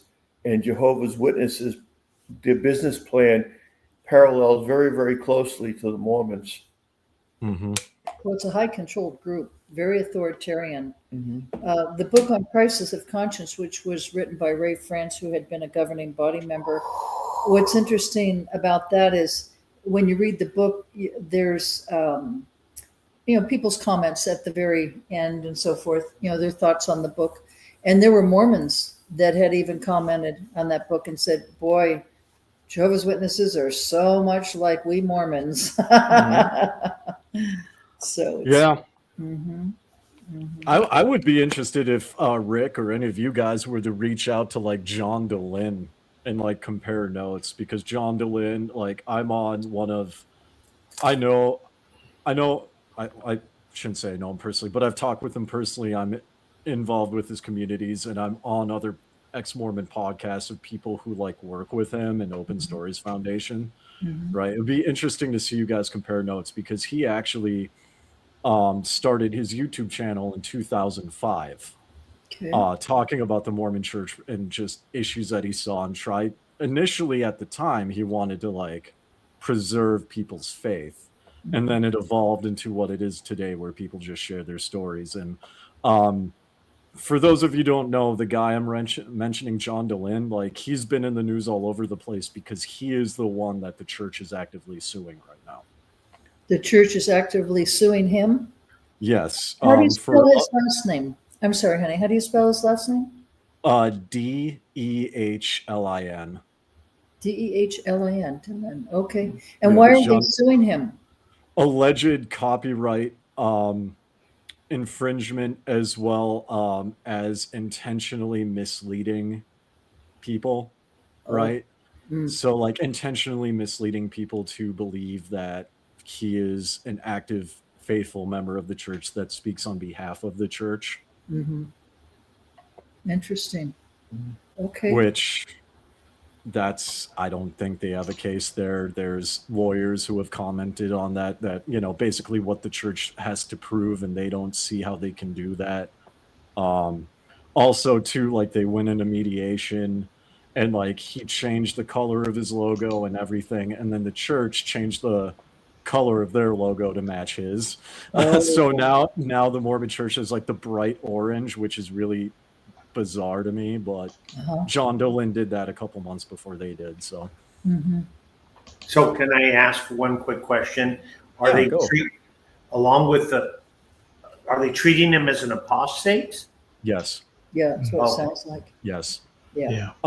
So from my personal opinion and the opinions of many other Mormons who have left or have been excommunicated, I believe John DeLynn was excommunicated. I could be wrong, but he's no longer a member of the church.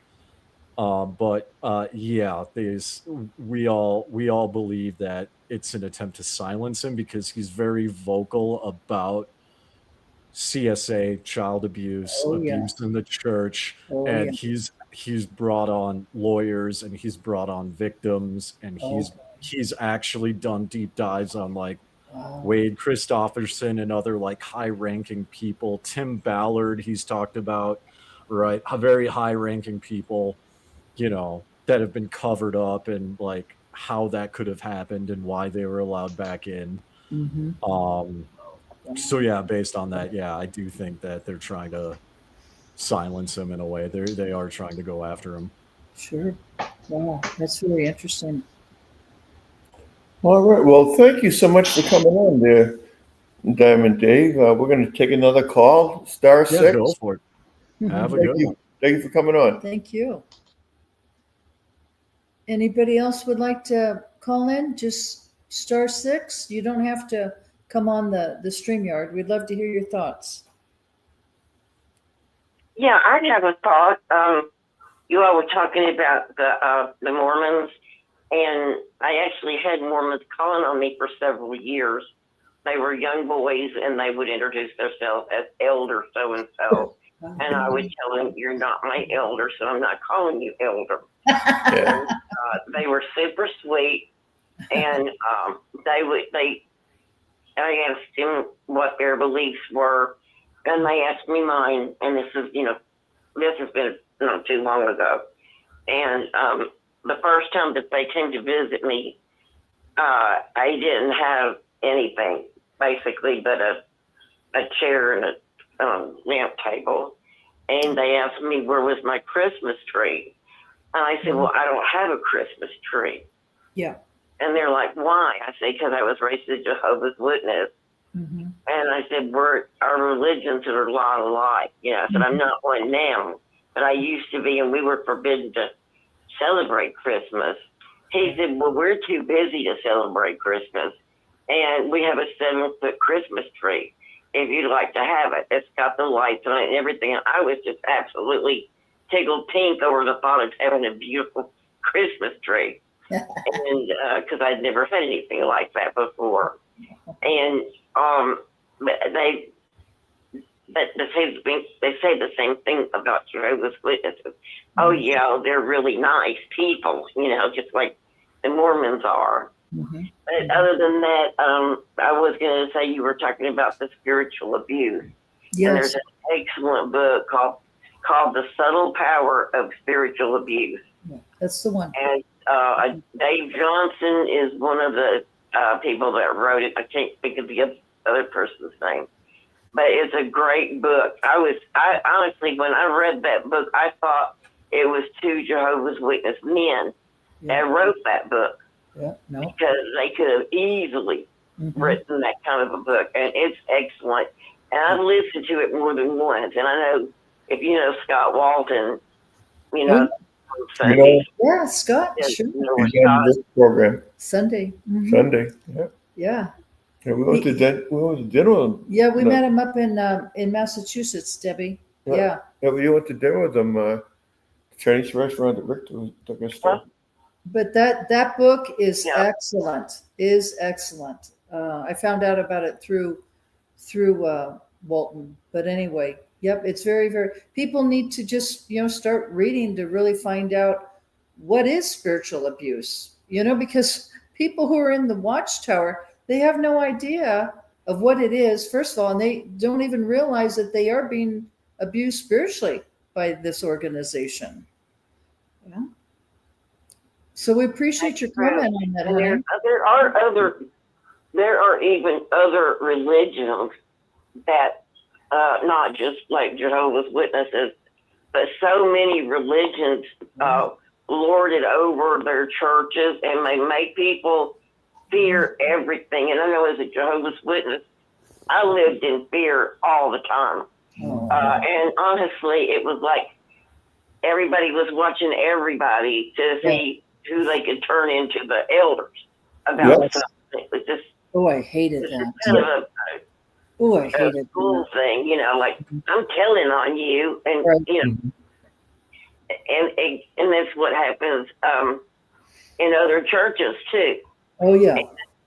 It's really sad, some of the experiences, like Scott Walton's wife, the religion she grew up in made her afraid of everything, including God. And and with the Jehovah's Witnesses, we never were given any hope for salvation, because we felt like God could zap us any time, even if we made it through the 1,000 years. If we made a wrong step, you're gone, Right, and right. there was just, I don't know, it was just fear all the time. And I am so glad to be out from under that terror, that reign of terror. And anyway, thank you for letting me comment. Well, thank you, Debbie. Thank you, honey. Yeah, thank you for And coming I on. was going to say, I think about that scripture that says that God never gave us a spirit of fear. I think it's 1 Timothy 2:17, something like that. He never gave us a spirit of fear, but he gave us love, power, and a sound mind. And yet Watchtower is all about fear. Debbie, you're absolutely right. Even Joe has mentioned, we have new audience here listening in, and Joe even mentions about having nightmares with regards to Armageddon and all that, because he started when he was a young child. And I know there are several people listening in tonight that have the same experience as well. And that's total fear. And that fear does not come from Almighty God. I mean, that's something you really need to completely understand. So if it's not coming from God, where is it coming from?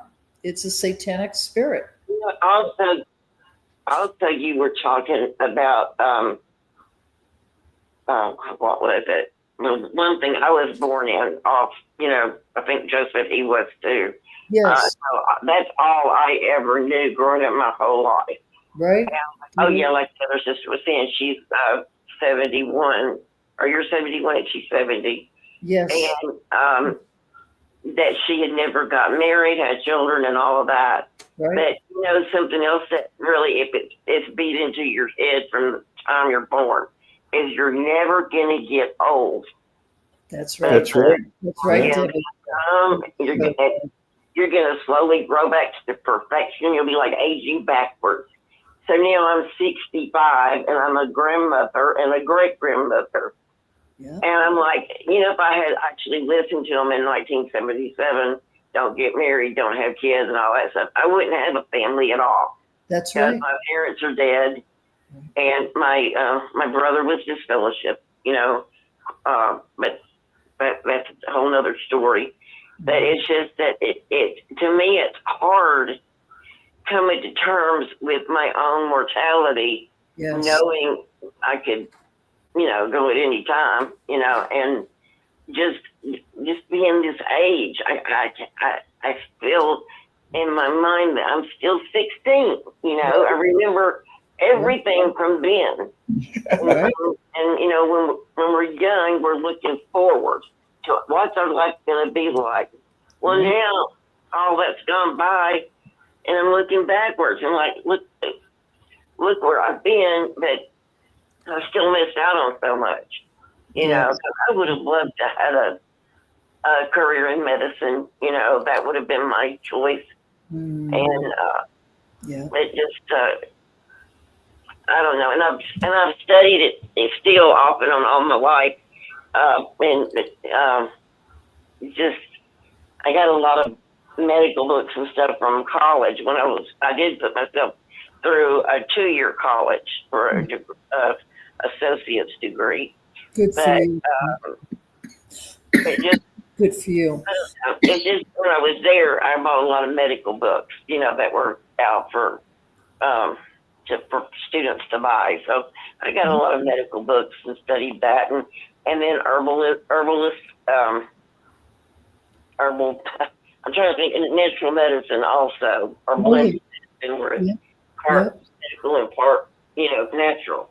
Natural medicine. Never mind, I'm getting off the subject. But anyway, I was just going to say that it's coming to terms with your age is really difficult, especially if you were born into it and that's all you ever knew. Right, honey. And then the thing is that we get older. For many of us, you start to have health issues, and like yourself, Debbie, you're in a wheelchair today. So, and you're single, you're by yourself, and so there's challenges there in your life that being born and raised as a JW, you were never supposed to have. You're never supposed to get old, never supposed to get sick. The new system should have been here. So I get that. So does everybody else listening in tonight, honey. But we love you very much, Debbie. I'm glad you're doing better. We haven't heard from you in a while. Yeah, we really love you, honey. I'm glad you're doing so much better. And thank you, honey, for calling in tonight. I'm happy. I'm happy despite everything that's happened to me. Yes. And leaving the Jehovah's Witnesses and everything. Yeah. I still am happier now than I was then. But I do have a family. I've got my daughter and my grandkids, and then 3 new great grandbabies, and it's just that's fun seeing. It's great. It's kind of funny because you're seeing them fall in love for the first time and having their first babies and all that kind of stuff, and it kind of hurts a little bit because you think of all the things. They were never raised Jehovah's Witnesses either. That's right. That's right.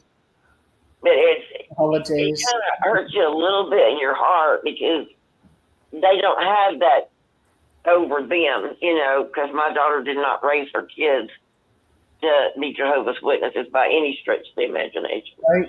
But they don't have that binding over them, and I think it's so nice that they can just do it their own way. They don't have to answer to anybody but their spouse. Yes. That's a beautiful thing, Debbie, for you to see that. And they don't realize how much freedom they have.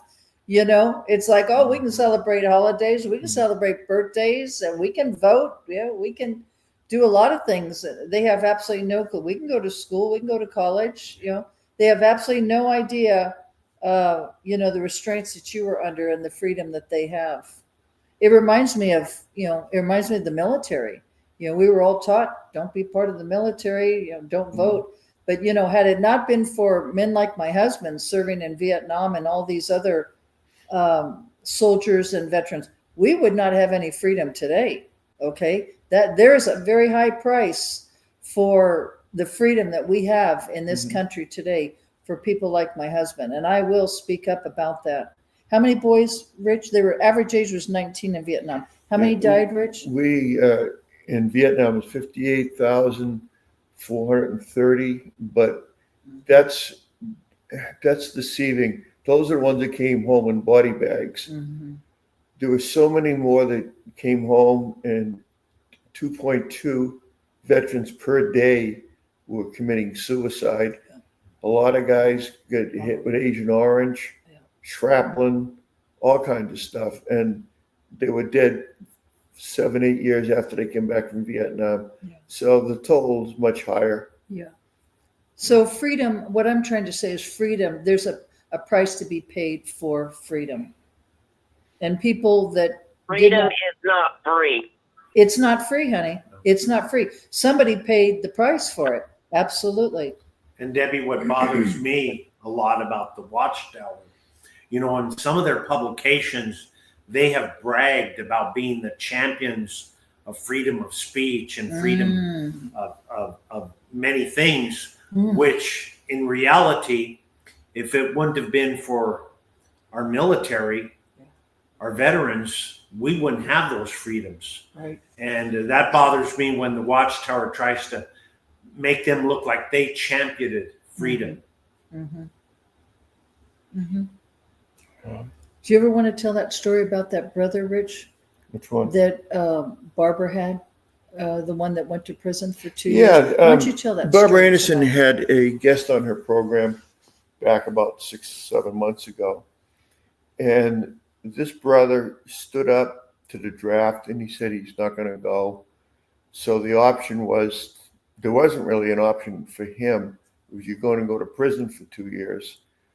I think a lot of conscientious objectors, they gave them non-combatant roles during World War II and World War I.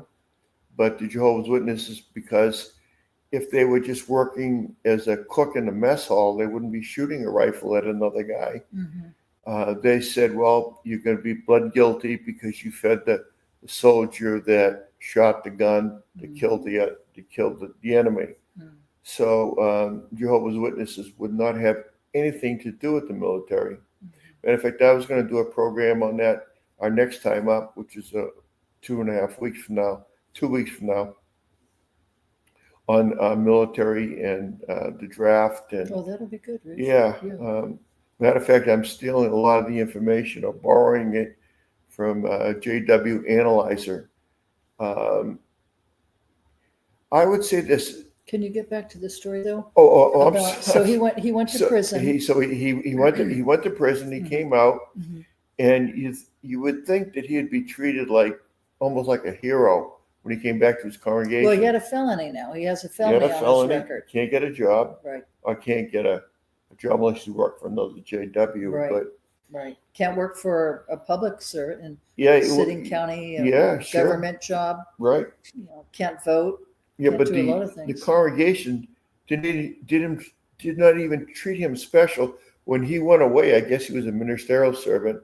When he came back, they told me he had to requalify to be a ministerial servant, and yet he put 2 years In prison. in prison. That's not an easy life. And I remember, Rich, he had said in that interview with Barbara Anderson that he and a couple of other brothers tried to help the younger brothers Yeah, who were really The weaker ones. the weaker ones. Yeah. Yeah. Because it's a totally different world in the world of prisons. Joe can tell you that. Mhm. And so, he thought he was doing the right thing in Jehovah's eyes. And not serving in the military. So he's in prison for 2 years. And when he came out, what was his experience, Rich? The congregation didn't greet him, didn't say, "Oh, wonderful to have you back." Thank you for being so Yeah, faithful, they said, brother. "Well, you want to be a ministerial servant, You know, you have to requalify. Well, he was absolutely shocked Yeah. that the brothers were not, praising him for being so loyal to Jehovah.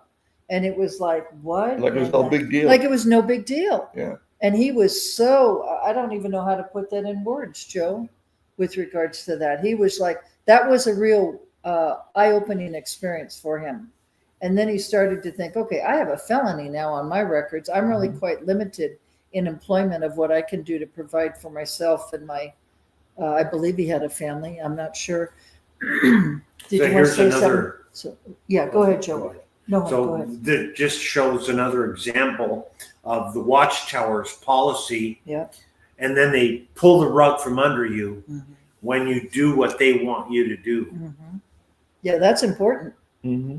Because remember, crisis of conscience, the brothers and sisters in Malawi were killed, raped, destroyed.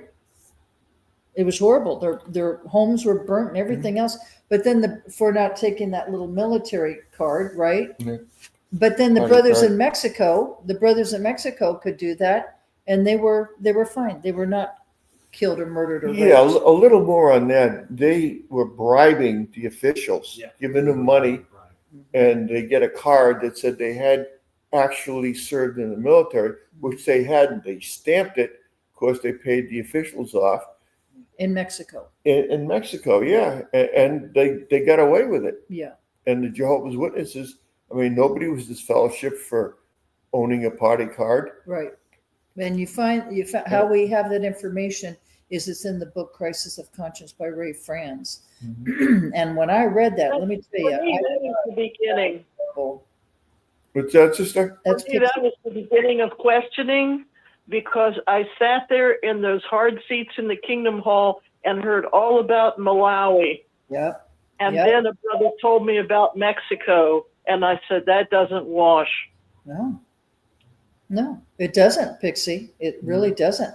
And I don't think the average JW knew that unless you read the book Crisis of Conscience. I mean, that's going to really wake you up. I thought we were supposed to be a brotherhood that's united no matter what our race or nationality is, right? We're all completely neutral and, we don't get involved in politics. And then you find out these dirty deeds that the governing body members did behind our backs.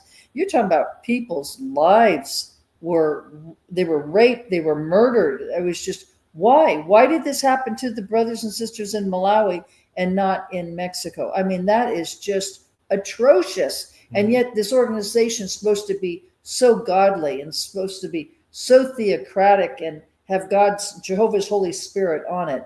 I mean, oh my gosh. You're not supposed to have anything to do with the national government. You're not supposed to vote or be concerned with who's in office and so forth. Right. But Rutherford had no problems at all writing letters to Hitler. Yeah. Saying, Right. and Hitler went after Jehovah's Witnesses because Rutherford called them, Zion's Watchtower. As well as Zion, that's Jewish, and he hated the Jews. Hitler hated the Jews. We know what he did to them. Well, the reason why Rutherford wrote that letter, to Hitler, is because Watchtower had property over there in Germany, and Rutherford did not want Hitler confiscating any of Watchtower's property. So that's what it was. Yeah, he didn't care about the brothers. He didn't care about the brothers or sisters. Yeah. That's the bottom line. And still, Watchtower is the same way. They don't care about all the There's brothers. a little bit more to that. When I went to the Holocaust Museum to research a film, and I didn't get the funding, and I had to do other things with my family, so I didn't finish that second film. But I'm in there with the archivist. We're in the basement of the museum. I talked to him about my film, and then I mentioned some other things. With no commentary from him, he brings me a folder and flaps it on my desk that I use for the day. He wasn't going to tell me what to think. He wasn't going to tell me anything. But when I mentioned the witnesses, he brought me a folder.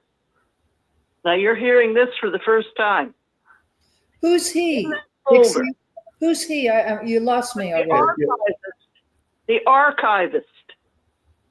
The archivist of what? Holocaust Museum.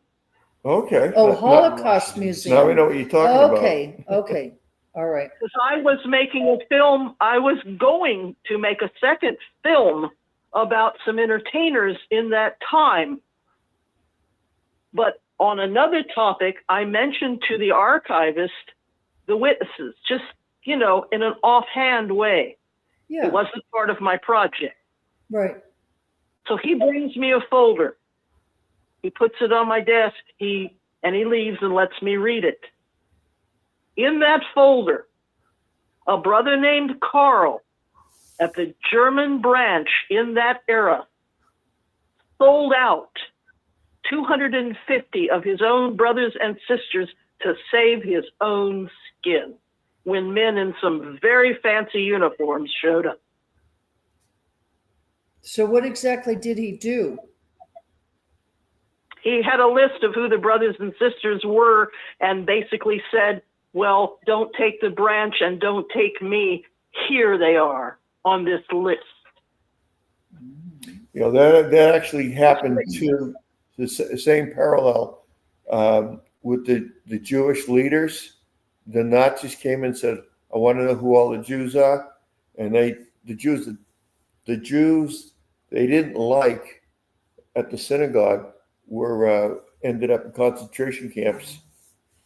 Not all the Jews. So there was a betrayal by the Jewish religion. That's the word. Yeah, That is betrayal. that's betrayal. That is betrayal. Wow. I mean, 6 million. You know, it'd be one thing if they just shot them in the back of the head and buried them, but the suffering they actually experienced, you know, before they died was horrible.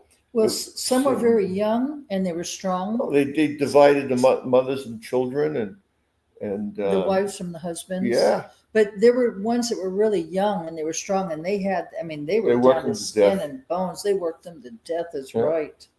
Oh my God, you see videos of that and they were like total skeleton, you know, unbelievable. You could see the pain and their desperation in their eyes, like, get me out of this hellhole that I'm in. And it also shows how manipulation can affect people, because Yes. a lot of those soldiers were manipulated to do Right, Joe.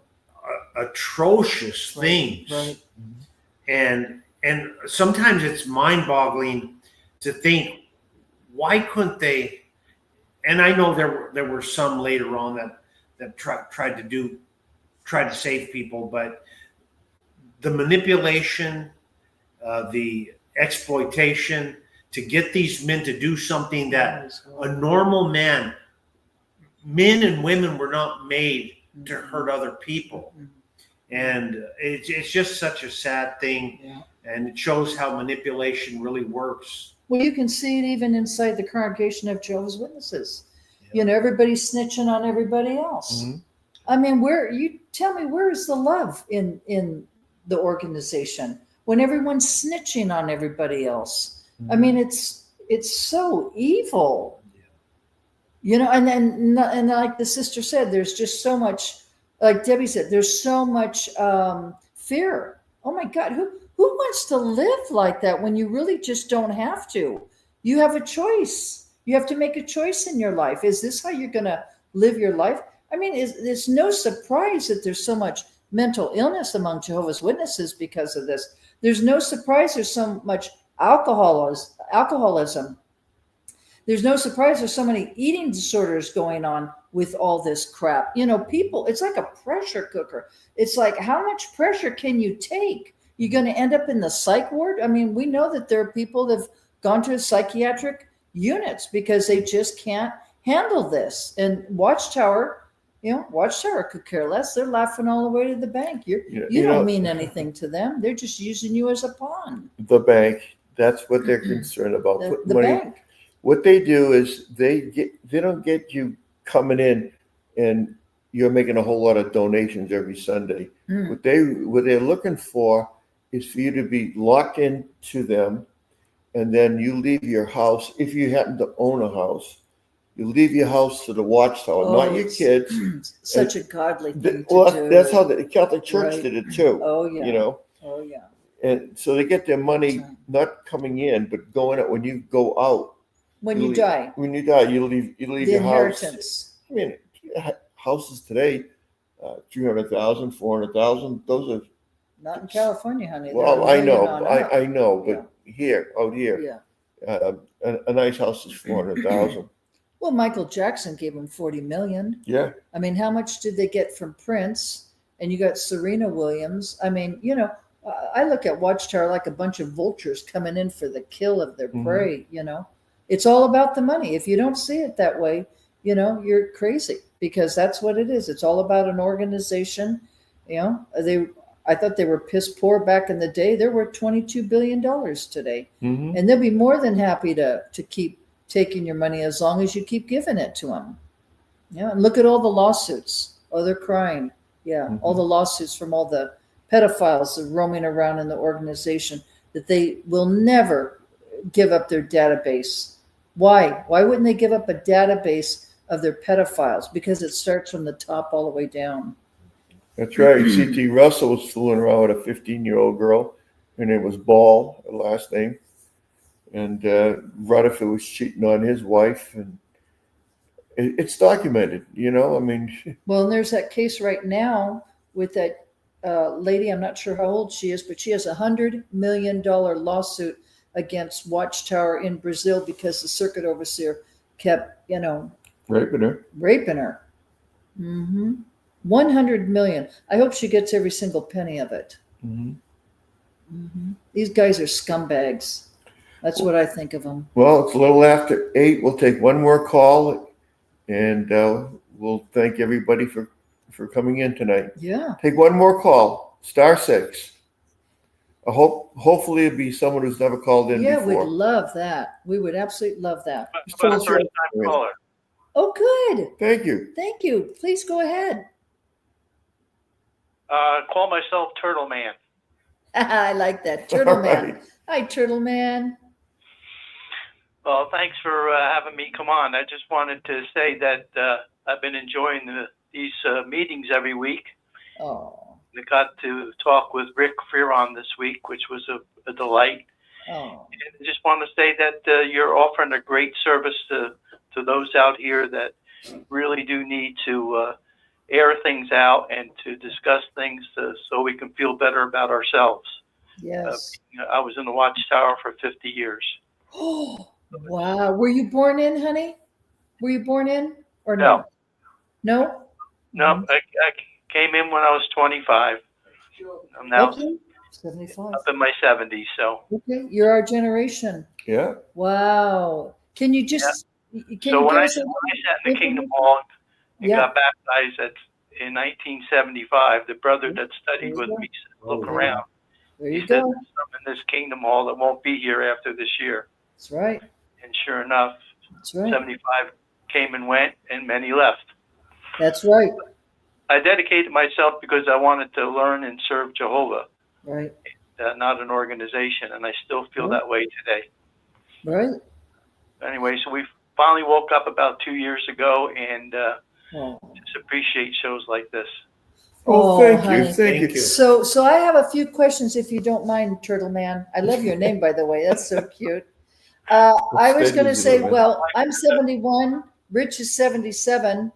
And I got baptized in 1972, right before 75.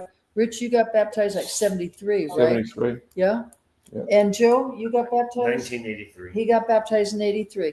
But boy, that 75 was a real big deal. So how did you get involved with the witnesses? And can you give us a little update on what woke you up? And question number 3 is your family, it sounds like your family's out or your spouse is out.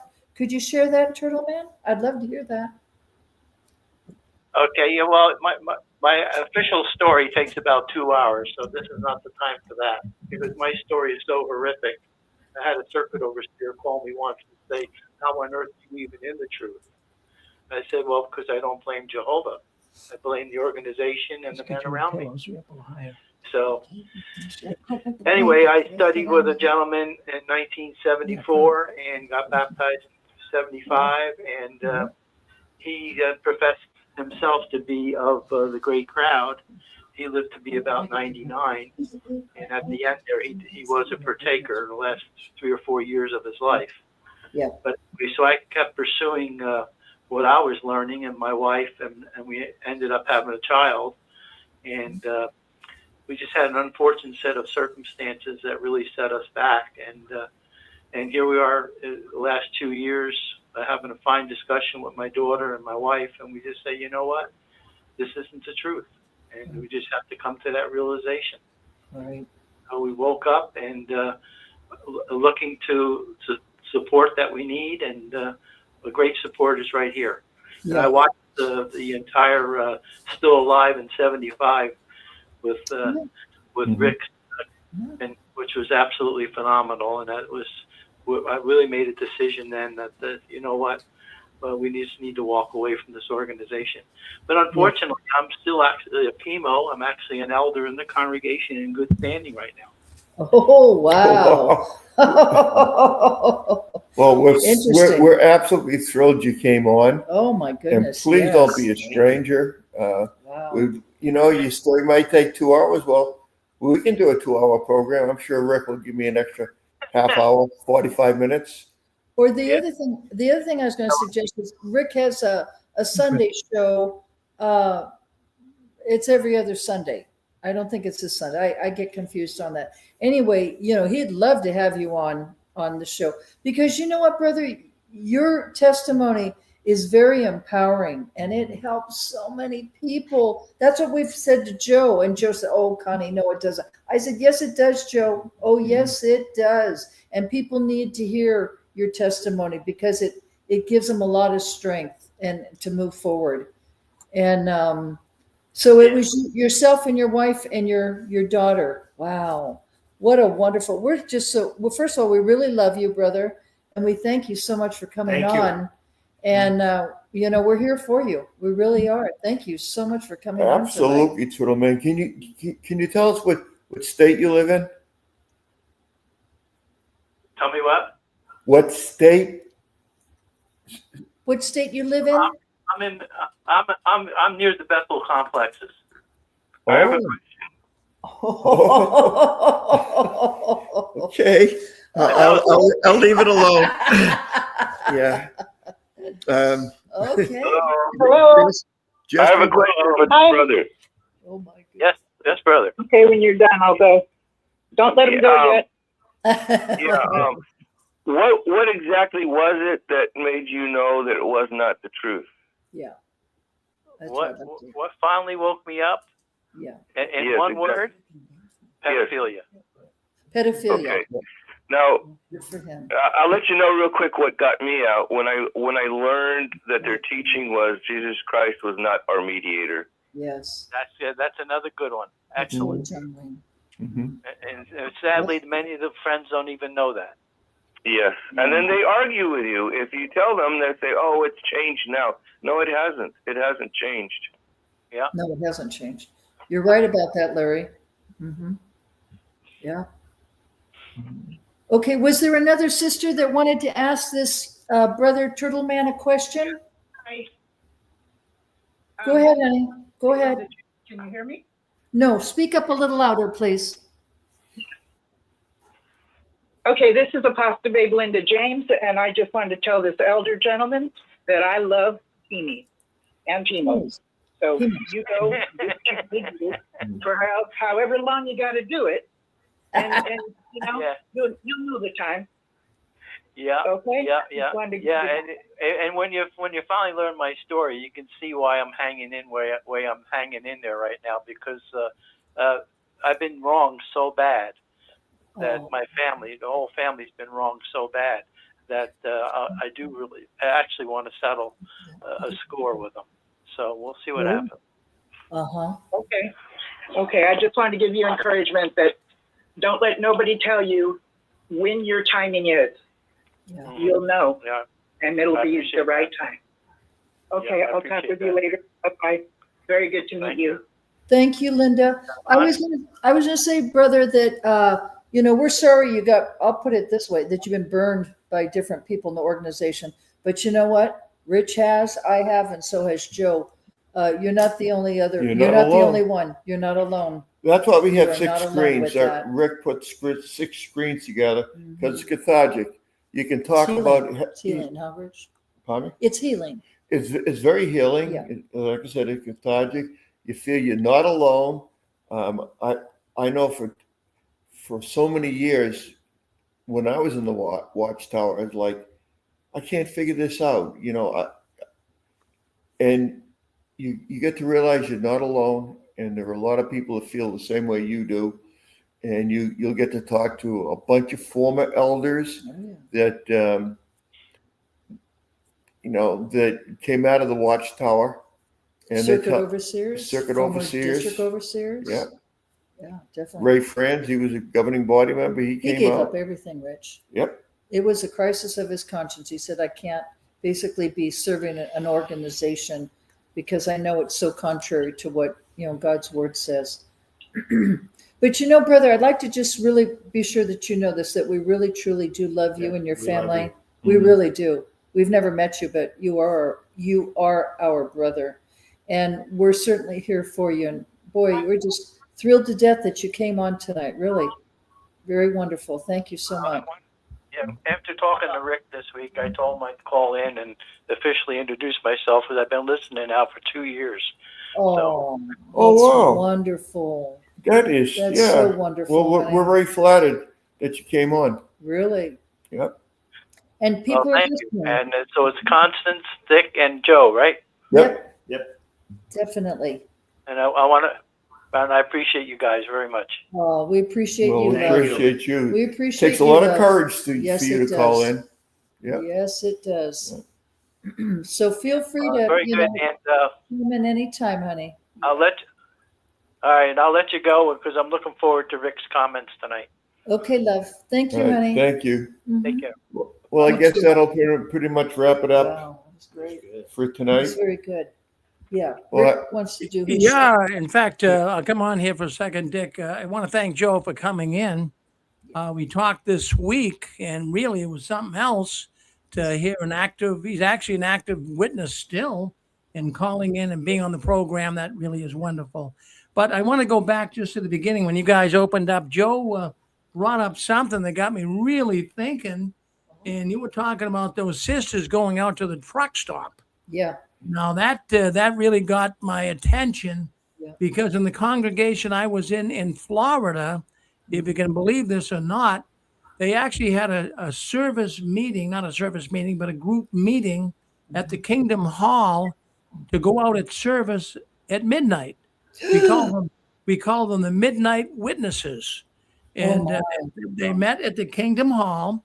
And what they would do is they would go to convenience stores like 7-Eleven and Circle K and places like that, and they would witness. Now that is, and my daughters were thinking about doing it, but I was not happy over that. Oh, no. You got all these creeps and goons, just like in the truck stop, and Yeah. you got drug addicts, alcoholics, homeless people, Fair enough. people hitting you up for money, and they're out witnessing at Oh, my midnight. Lord. Can you imagine that? Man. Wow. That's scary. Well, Joe, you might talk about a little bit being law enforcement and what you've seen that guy. I mean, that's when it gets crazy. You got the alcoholics out there going to get their booze. You got the druggies. Oh my God. Well, like you The said, Rick, hookers. I was actually surprised that the circuit overseer encouraged that type of work for these Wow. pioneer sisters to do. Oh, 7 o'clock in the morning, or like you said, the midnight witnessing at Circle K and some of these convenience stores. It's dangerous. And it's dark too. The people out at that night are sometimes up to no good. Yeah, right. Not all, but some. Yeah. How could the Watchtower even, do they think about human behavior? I mean, do they think They about don't the care. dangers involved? No, they don't. They don't They care don't at all. care, honey. They don't care, Rick. They don't care. No, they don't care at all. It's really. I knew someone It shocked me too, Rick. From because someone I was thieves very out there close at to. midnight. Yeah, hold on, Pixie. There was someone I was very close to. They had a very, very large Latino family, and they had I mean, it was like a village, right? There were so many Gutierrez's.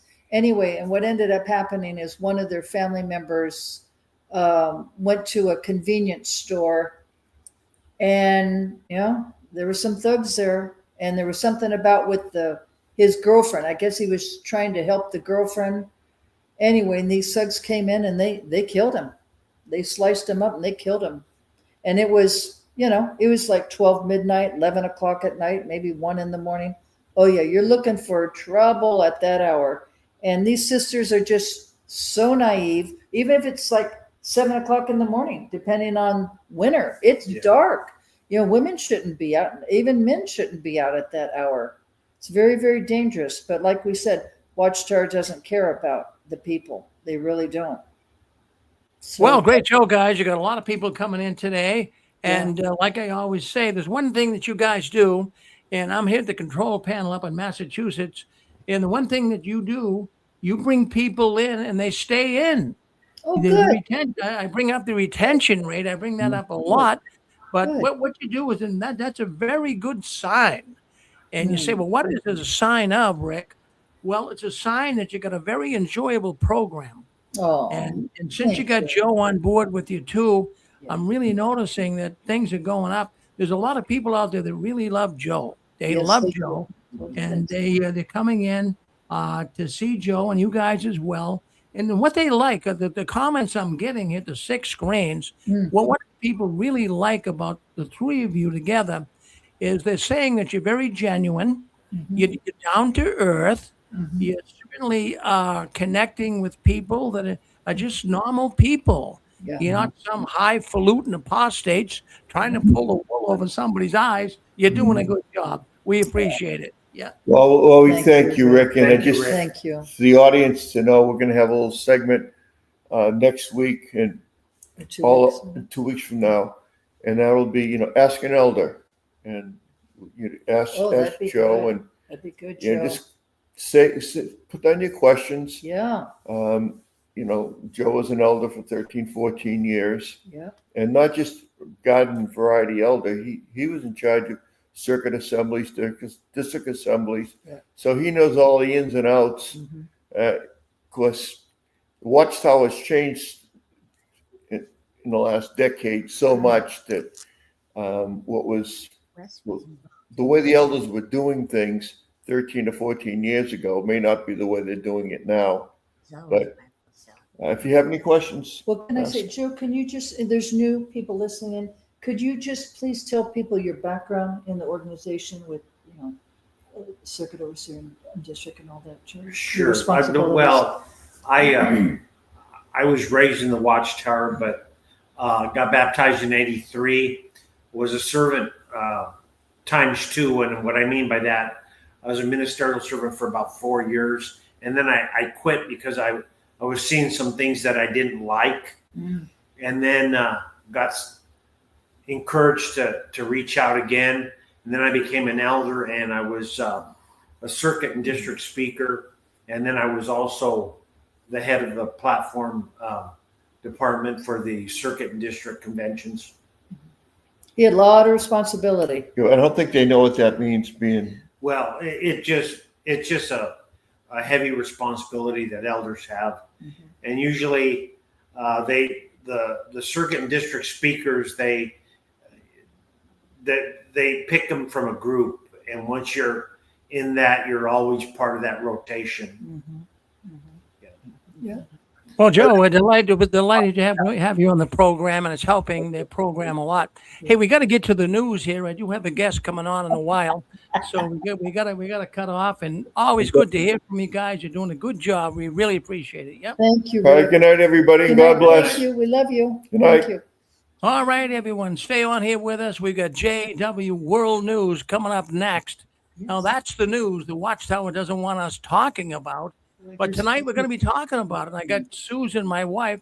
Well, she's sitting next to me, and she's got an announcement as well. So she'll be coming up with that announcement coming up here very shortly. on JW World News. And we also have an AI professor.